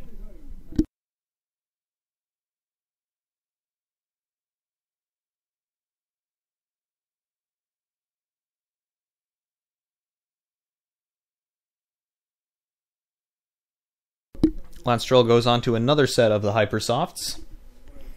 At this point, they're probably just turning this into a test session.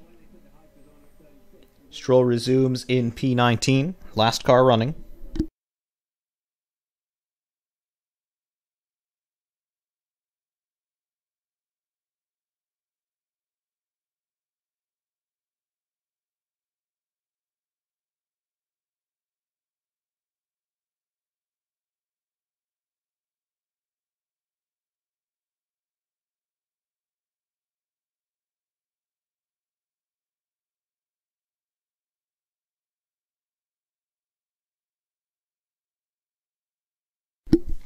Meanwhile, the gap at the sharp end. Daniel Ricciardo leads Sebastian Vettel now by only 0.7 of a second.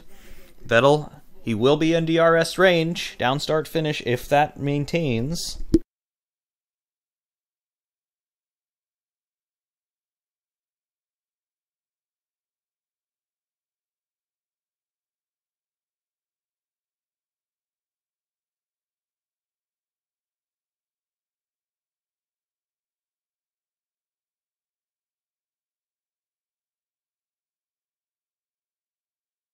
Meanwhile, the world feed following Pierre Gasly and Nico Hülkenberg briefly, just 0.3 of a second between those two gentlemen fighting for P7.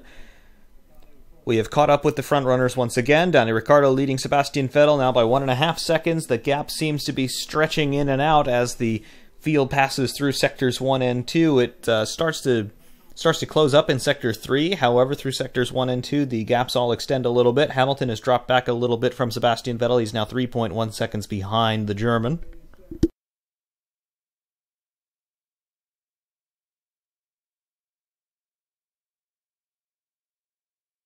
We are just waiting to see if Daniel Ricciardo can actually get this car home. He does have some sort of engine problem affecting the power delivery. 15 laps to the end for Daniel Ricciardo in that stricken Red Bull. He is still managing to hold off the Ferrari of Sebastian Vettel.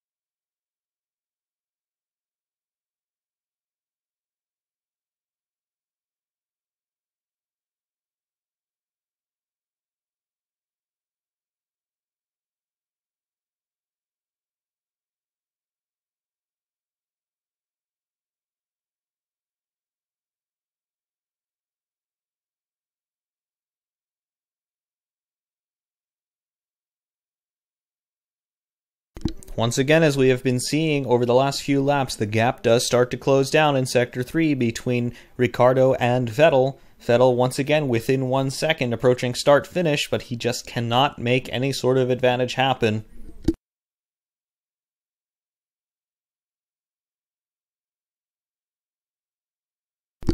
Meanwhile, the fight for P8 between Nico Hülkenberg and Max Verstappen is well and truly underway.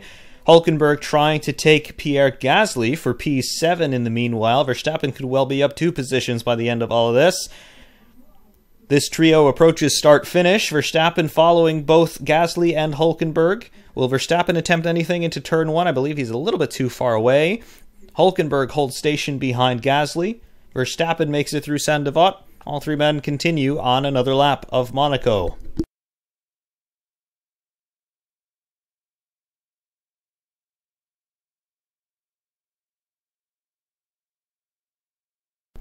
Working lap 65 of 78. Ricciardo still leads from Sebastian Vettel. 1.2 seconds is separating those 2 gentlemen. P3, Lewis Hamilton a further 3.5 seconds down the road. Kimi Räikkönen running in 4th. Valtteri Bottas 5th. Esteban Ocon 6th. And the battle you're seeing on your screen, Pierre Gasly, Nico Hülkenberg, and Max Verstappen in positions 7, 8, and 9. Carlos Sainz is 26 seconds down the road in 10th.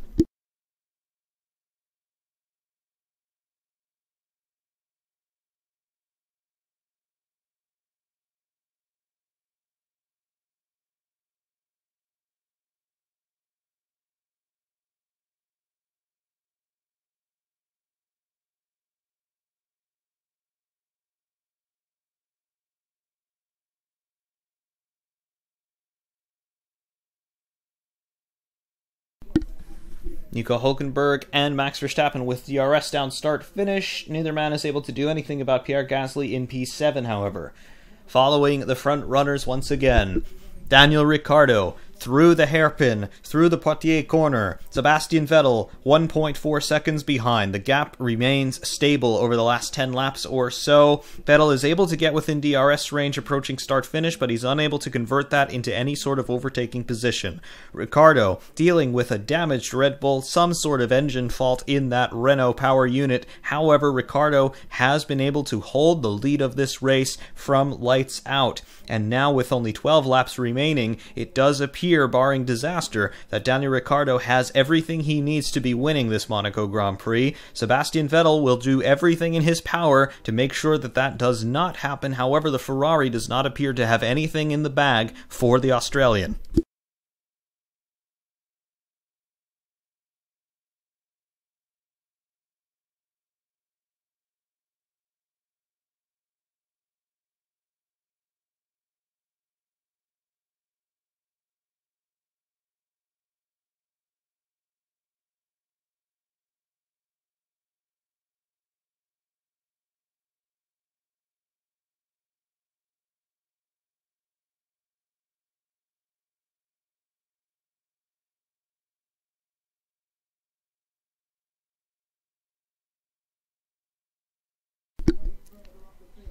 World Feed picking up Kevin Magnussen and Stoffel Van Dorn and Romain Grosjean there, all running relatively nose to tail. Van Dorn running in P16, Grosjean running in P17, Magnussen running in P15. Van Dorn's had a very quiet afternoon, not really making it on television very much, running down there very quietly in P16.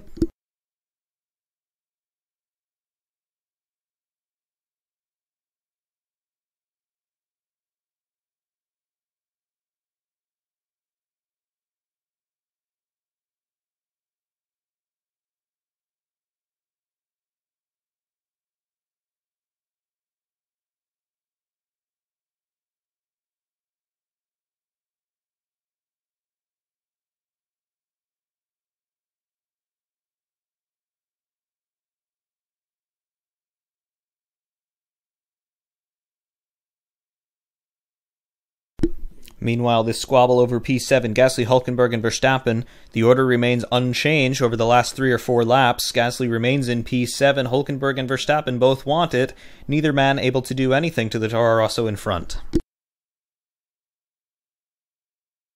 Working lap 68 of 78 of this 2018 Monaco Grand Prix, 10 laps to go.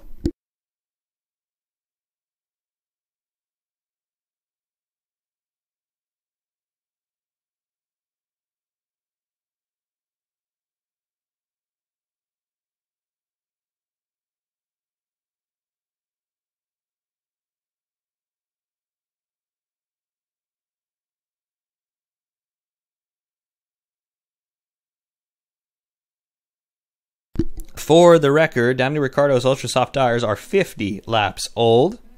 The tires of Sebastian Vettel are 51 laps old.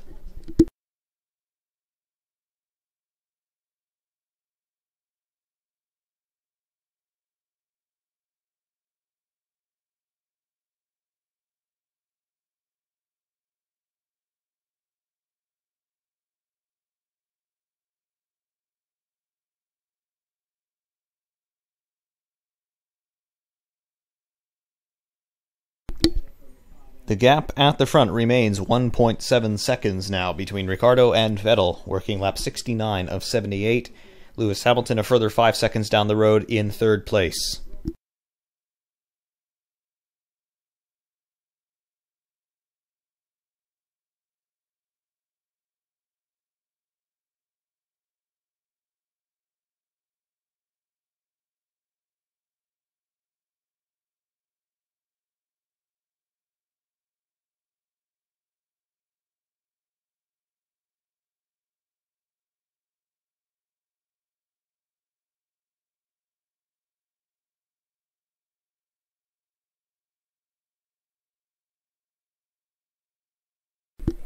Red Bull on the radio to Daniel Ricciardo saying, "We believe that's going to be it for traffic today. Keep going."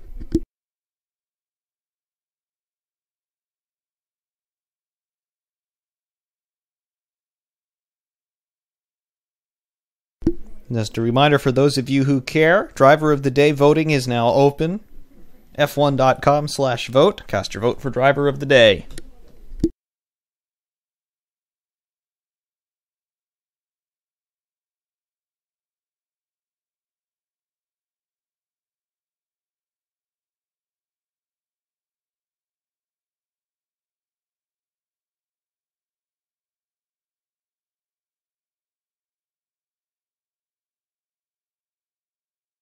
Meanwhile, Toro Rosso on the radio to Brendan Hartley saying, "We've got a 5-second penalty for speeding in the pit lane." Hartley responds, "Are you serious? Tell them to double check."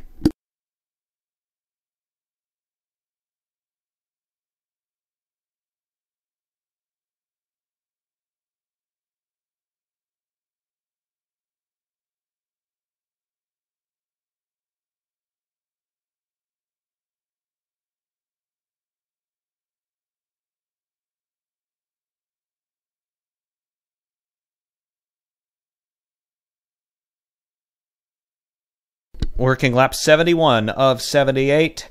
The gap is 1.6 seconds between Ricciardo and Vettel right there at the sharp end. Hamilton a further 8 seconds down the road. Hamilton has fallen off the pace quite significantly.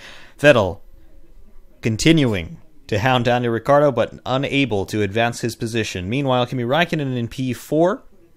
Valtteri Bottas in P5. And Bottas has to be careful because he's actually being caught now by Esteban Ocon in P6.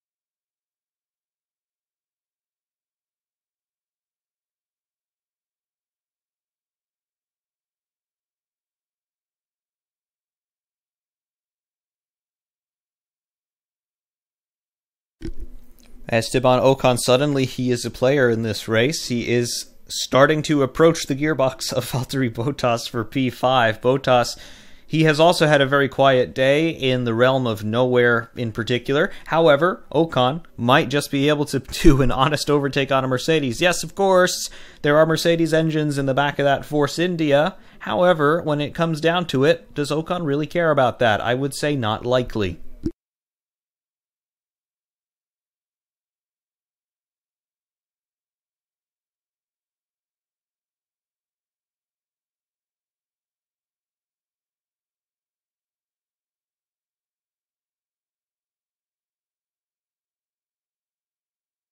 And we have a crash at the Nouvelle Chicane. Charles Leclerc has run into the back of Brendan Hartley at the Nouvelle Chicane. There was a big lockup. Brendan Hartley with his rear wing barely hanging on by the hydraulic line that supports the DRS actuation. Charles Leclerc out of the race with left front suspension damage as a result of that incident. We have double waved yellows in sectors 2 and 3. We do not have a safety car deployed as of yet. Brendan Hartley still attempting to limp back to the pit lane. The end fences from his rear wing are completely gone. The wing is only held on the car by the hydraulic lines running to the DRS. We have a virtual safety car deployed. Virtual safety car deployed. This means that the gaps will remain neutralized as they are right now. Speeds will be reduced. Brendan Hartley makes it into the pit lane. Obviously, this is going to be a retirement for the New Zealander. Changing the rear wing on one of these cars is a very long job. Not enough time to get it done now. Charles Leclerc, just a lockup, ran into the back of Brendan Hartley.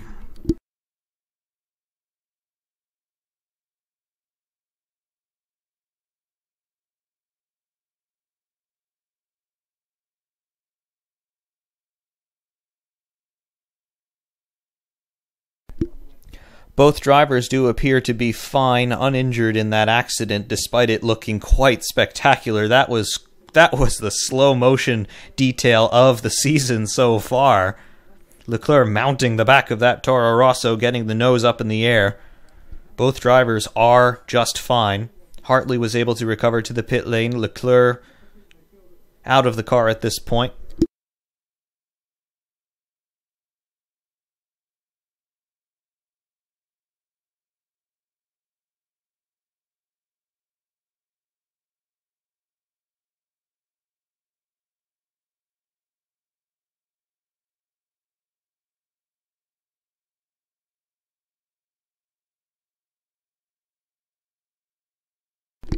Stoffel Vandoorne in the pit lane going on a set of Hypersoft. At this point, it doesn't matter what he does. Why not try something a little crazy? Daniel Ricciardo and Sebastian Vettel, they stay out, as do Hamilton, Raikkonen, and Bottas. Ocon stays out in P6 as well.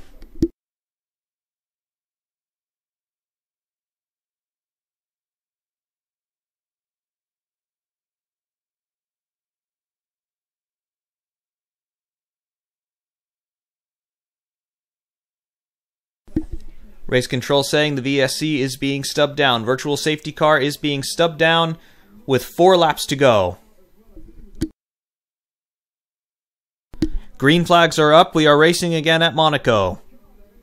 How does Daniel Ricciardo's car deal with coming back up to racing pace now after running under the virtual safety car? If he does have any sort of engine problem, how was the cooling with the car running more slowly there? DRS has been re-enabled by race control. 4 laps to go, working lap 74 of 78. Ricciardo leads by 4.1 seconds from Sebastian Vettel. Stoffel Vandoorne is between Daniel Ricciardo and Sebastian Vettel on track. He is, however, a lap down.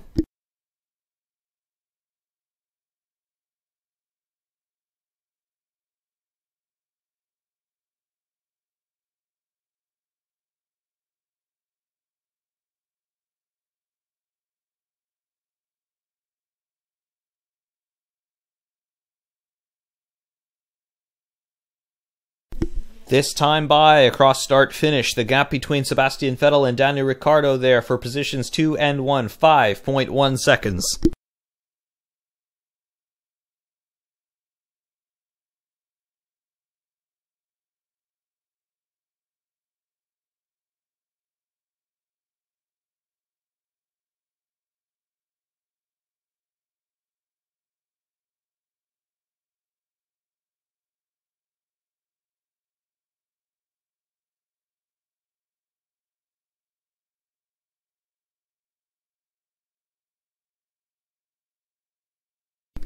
Working lap 75 of 78. Daniel Ricciardo has extended his lead yet again. 5.6 seconds is the gap between Ricciardo and Vettel. Stoffel Vandoorne immediately behind Daniel Ricciardo on track. However, Vandoorne is a lap down. They are not racing for position.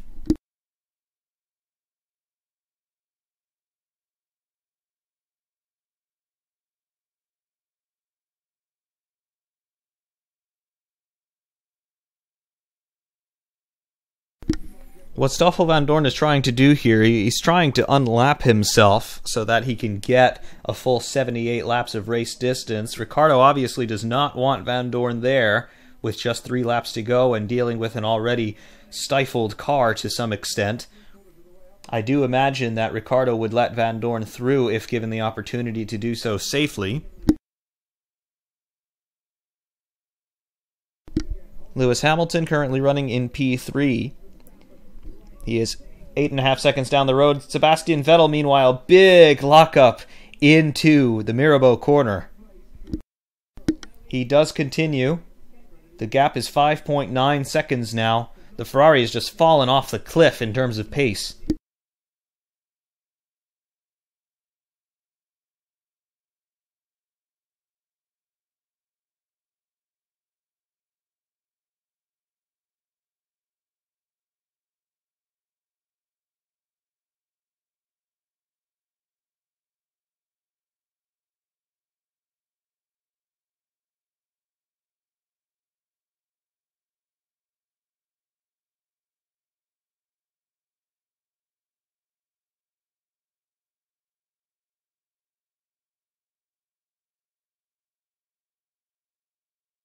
Red Bull Radio 2, Daniel Ricciardo, they're saying 3 laps to go, we suggest that we, and then Ricciardo cuts them off saying, I've got it, buddy.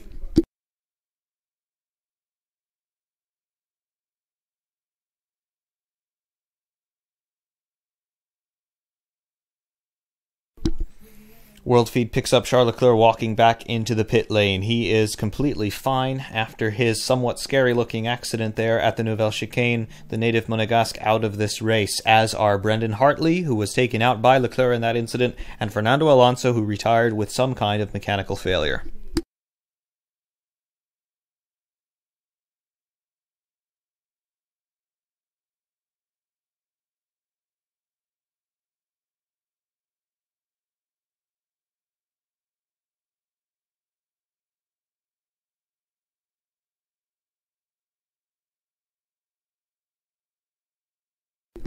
Working lap 77 of 78. Cameras have picked up Kimi Räikkönen and Valtteri Bottas fighting there for P4. Räikkönen has it. Bottas wants it. Will he get it, though? He has 1.5 laps remaining to attempt to overtake his fellow Finn.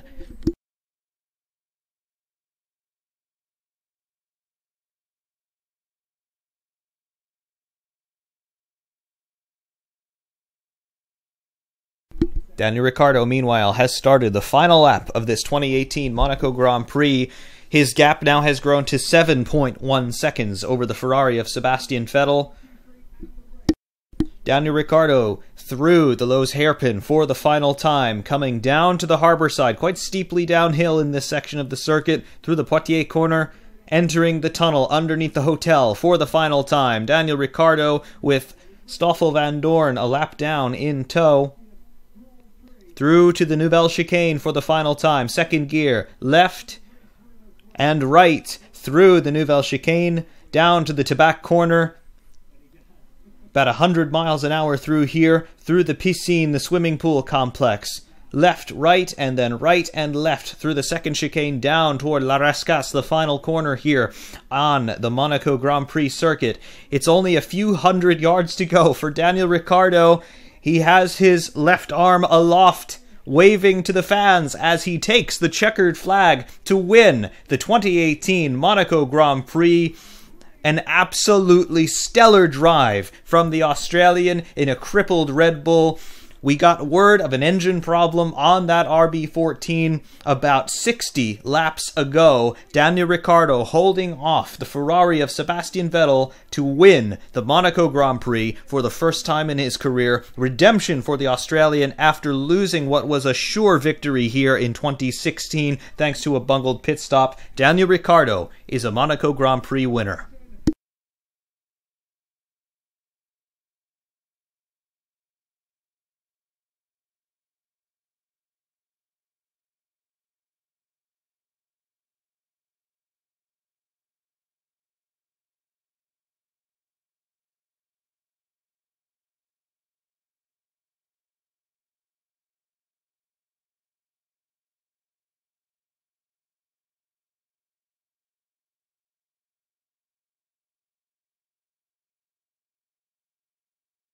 Christian Horner on the radio to Daniel Ricciardo saying, "I do not know how you did that."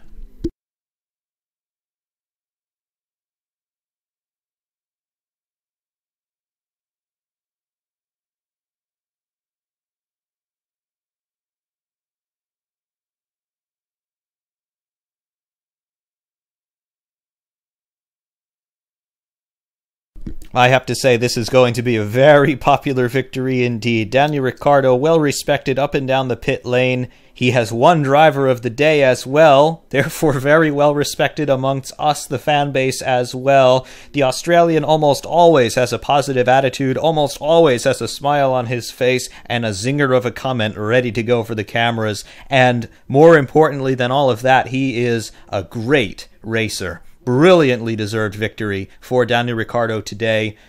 The final order as they cross the line reads like this. In P1, Daniel Ricciardo for Red Bull Racing. P2, Sebastian Vettel for Scuderia Ferrari. 7.3 seconds was the final gap at the line. P3 for Lewis Hamilton of Mercedes. P4, Kimi Räikkönen of Ferrari.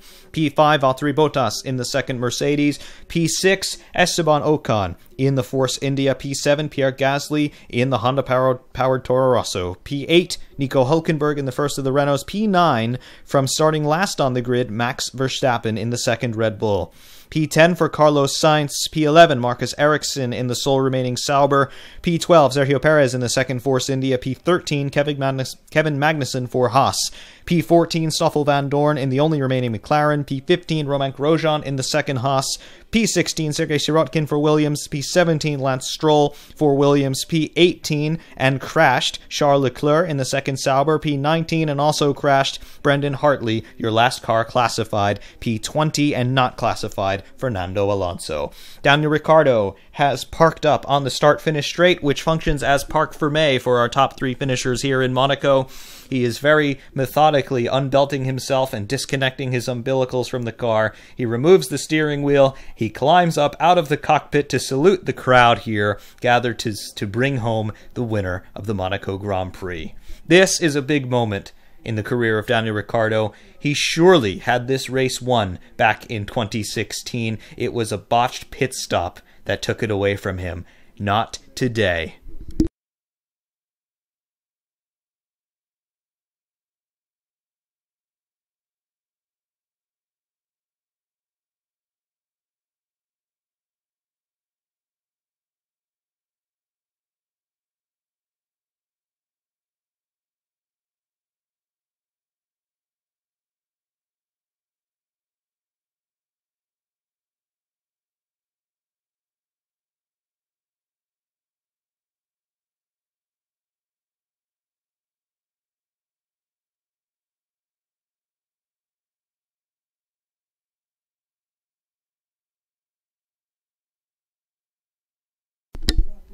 Sebastian Vettel thanking his mechanics.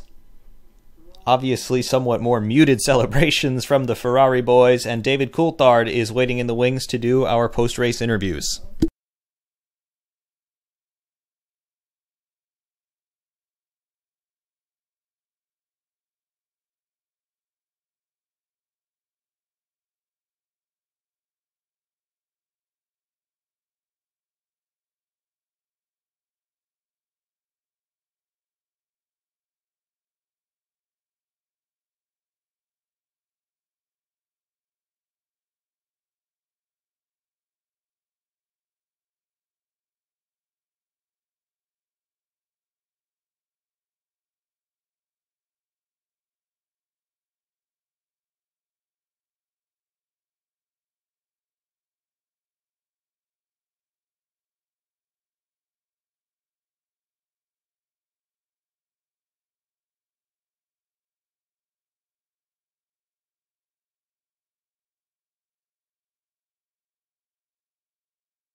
Sebastian Vettel saying, well, we had the pace to win the race, but it was also very tricky out there. Meanwhile, Daniel Ricciardo can barely put a coherent sentence together. He is absolutely elated at having won this race. He says it was 2 years in the making.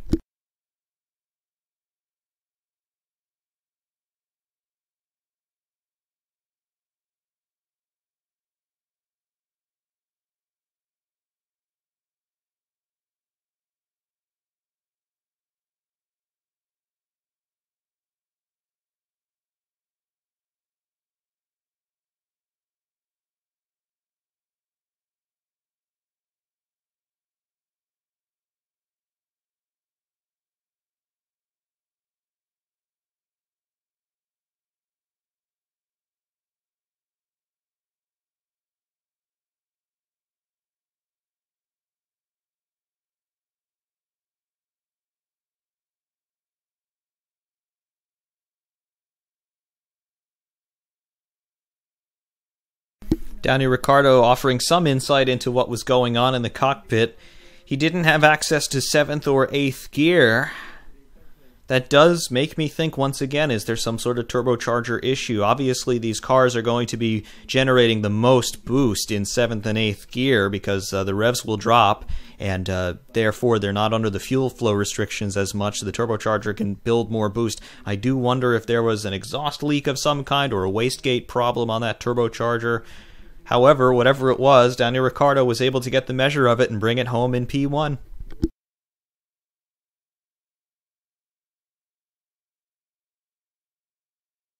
Lewis Hamilton not wanting to say very much in the post-race interviews there.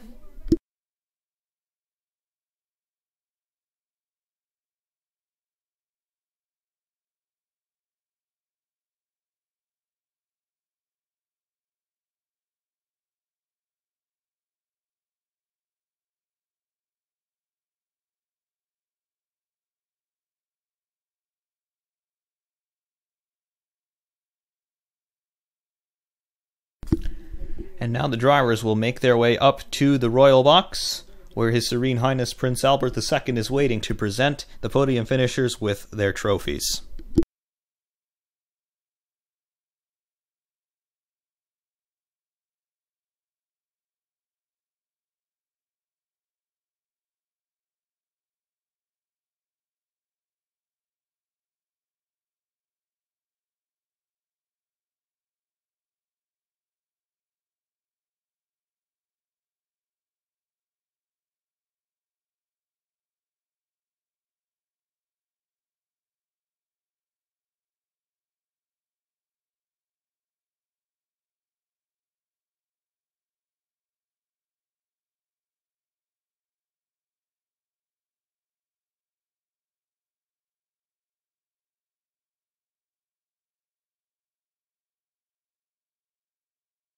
It appears that Red Bull have sent Adrian Newey up to accept the Constructors' Trophy.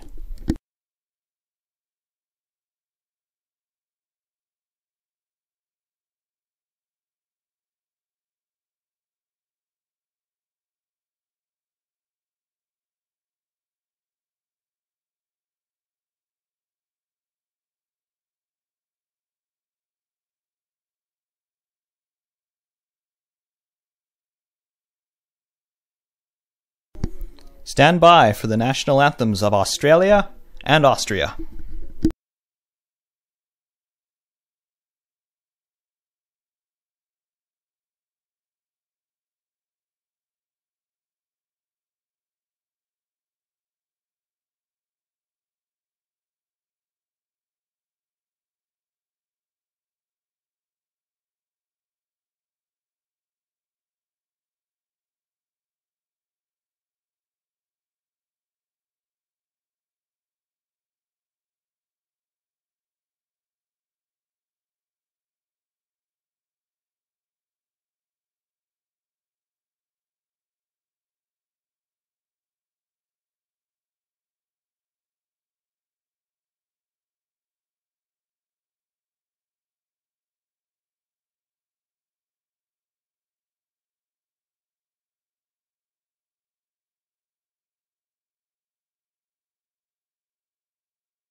The anthems ring out here at the podium at Monaco. Victory for Daniel Ricciardo in the 2018 Monaco Grand Prix. The podium affairs here are always a little bit different here, given the presence of royal bodies. They will want to make sure that the backdrop of the podium there is sufficiently evacuated before the champagne is sprayed. Also, very cool to see Adrian Newey, the genius of Formula One design, there on the podium to accept the Constructors' Trophy for Red Bull. Sebastian Vettel preemptively starts spraying the champagne. Princess Charlene getting a face full of champagne there, courtesy of Sebastian Vettel. Don't get yourself banned from the Principality, Seb.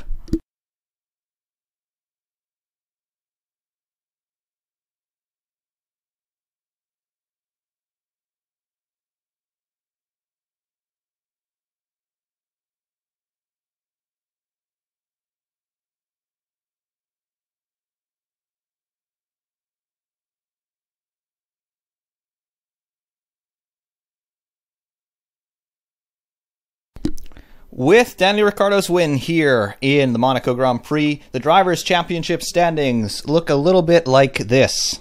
Lewis Hamilton continues to lead the Drivers' Championship with 110 points over Ferrari's Sebastian Vettel with 96. Daniel Ricciardo moves up into third place in the Drivers' Championship with 72 points on the board. Valtteri Bottas in P4 with 68, Raikkonen in P5 with 60. P6 in the Drivers' Championship is Max Verstappen with 35 points, Fernando Alonso in P7 with 32, no more points today for the Spaniard. P8 Nico Hülkenberg with 26 points, P9 Carlos Sainz with 20. P10, Kevin Magnussen with 19 points. Pierre Gasly in P11 with 18 points on the board, scoring 6 points today. Sergio Perez in P12 with 17 points. P13, Esteban Ocon with 9. Charles Leclerc in P14 with 9 points as well. Stoffel Van Dorn in P15 with 8 points on the board. Lance Stroll in P16 with 4 points. Marcus Ericsson in P17 with 2 points. And Brendan Hartley in P18 with 1 point. P19 is Roman Grosjean with no points scored this year thus far, and Sergei Sirotkin in P20 with 0 points on the board. In the Constructors' Championship, it looks like this. Leading the Constructors' Championship, Mercedes-AMG Petronas with 178 points scored. Ferrari in P2 with 156. Red Bull in P3 in the Constructors' Championship with 107 points on the board. P4 is Renault with 46. P5 McLaren with 40 points. P6 Force India with 26 points scored. P7 Toro Rosso with 19 points. Haas in P8 with 19 points as well, dropping 2 spots in the Constructors' Championship today. P9 Sauber with 11 points on the board, and in P10 Williams with 4 points to their name.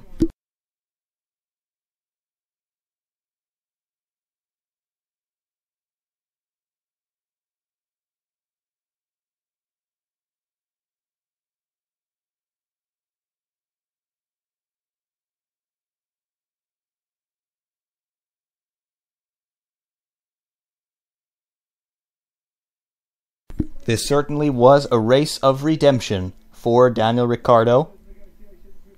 Arguably, he should have won this race 2 years ago in 2016.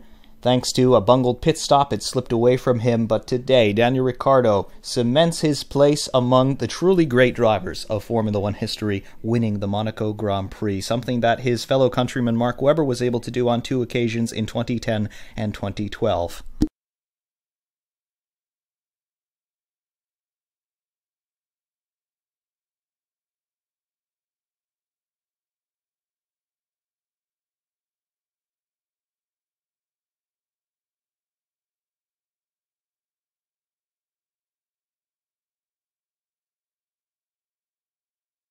Overall, I have to say, pleased with the results here today in Monaco. We did not get any rain as we were perhaps expecting there before the race started. The weather did hold, dry weather running for the entire duration of the race. The next Formula One Grand Prix is coming our way from Montreal, Canada, as Formula One heads to North America. The Canadian Grand Prix weekend is June 8th through June 10th, with free practice occurring on Friday and Saturday, as we are used to seeing. Monaco, of course, free practice 1 and 2 occur on Thursday. However, normal proceedings resume in Canada beginning on June 8th.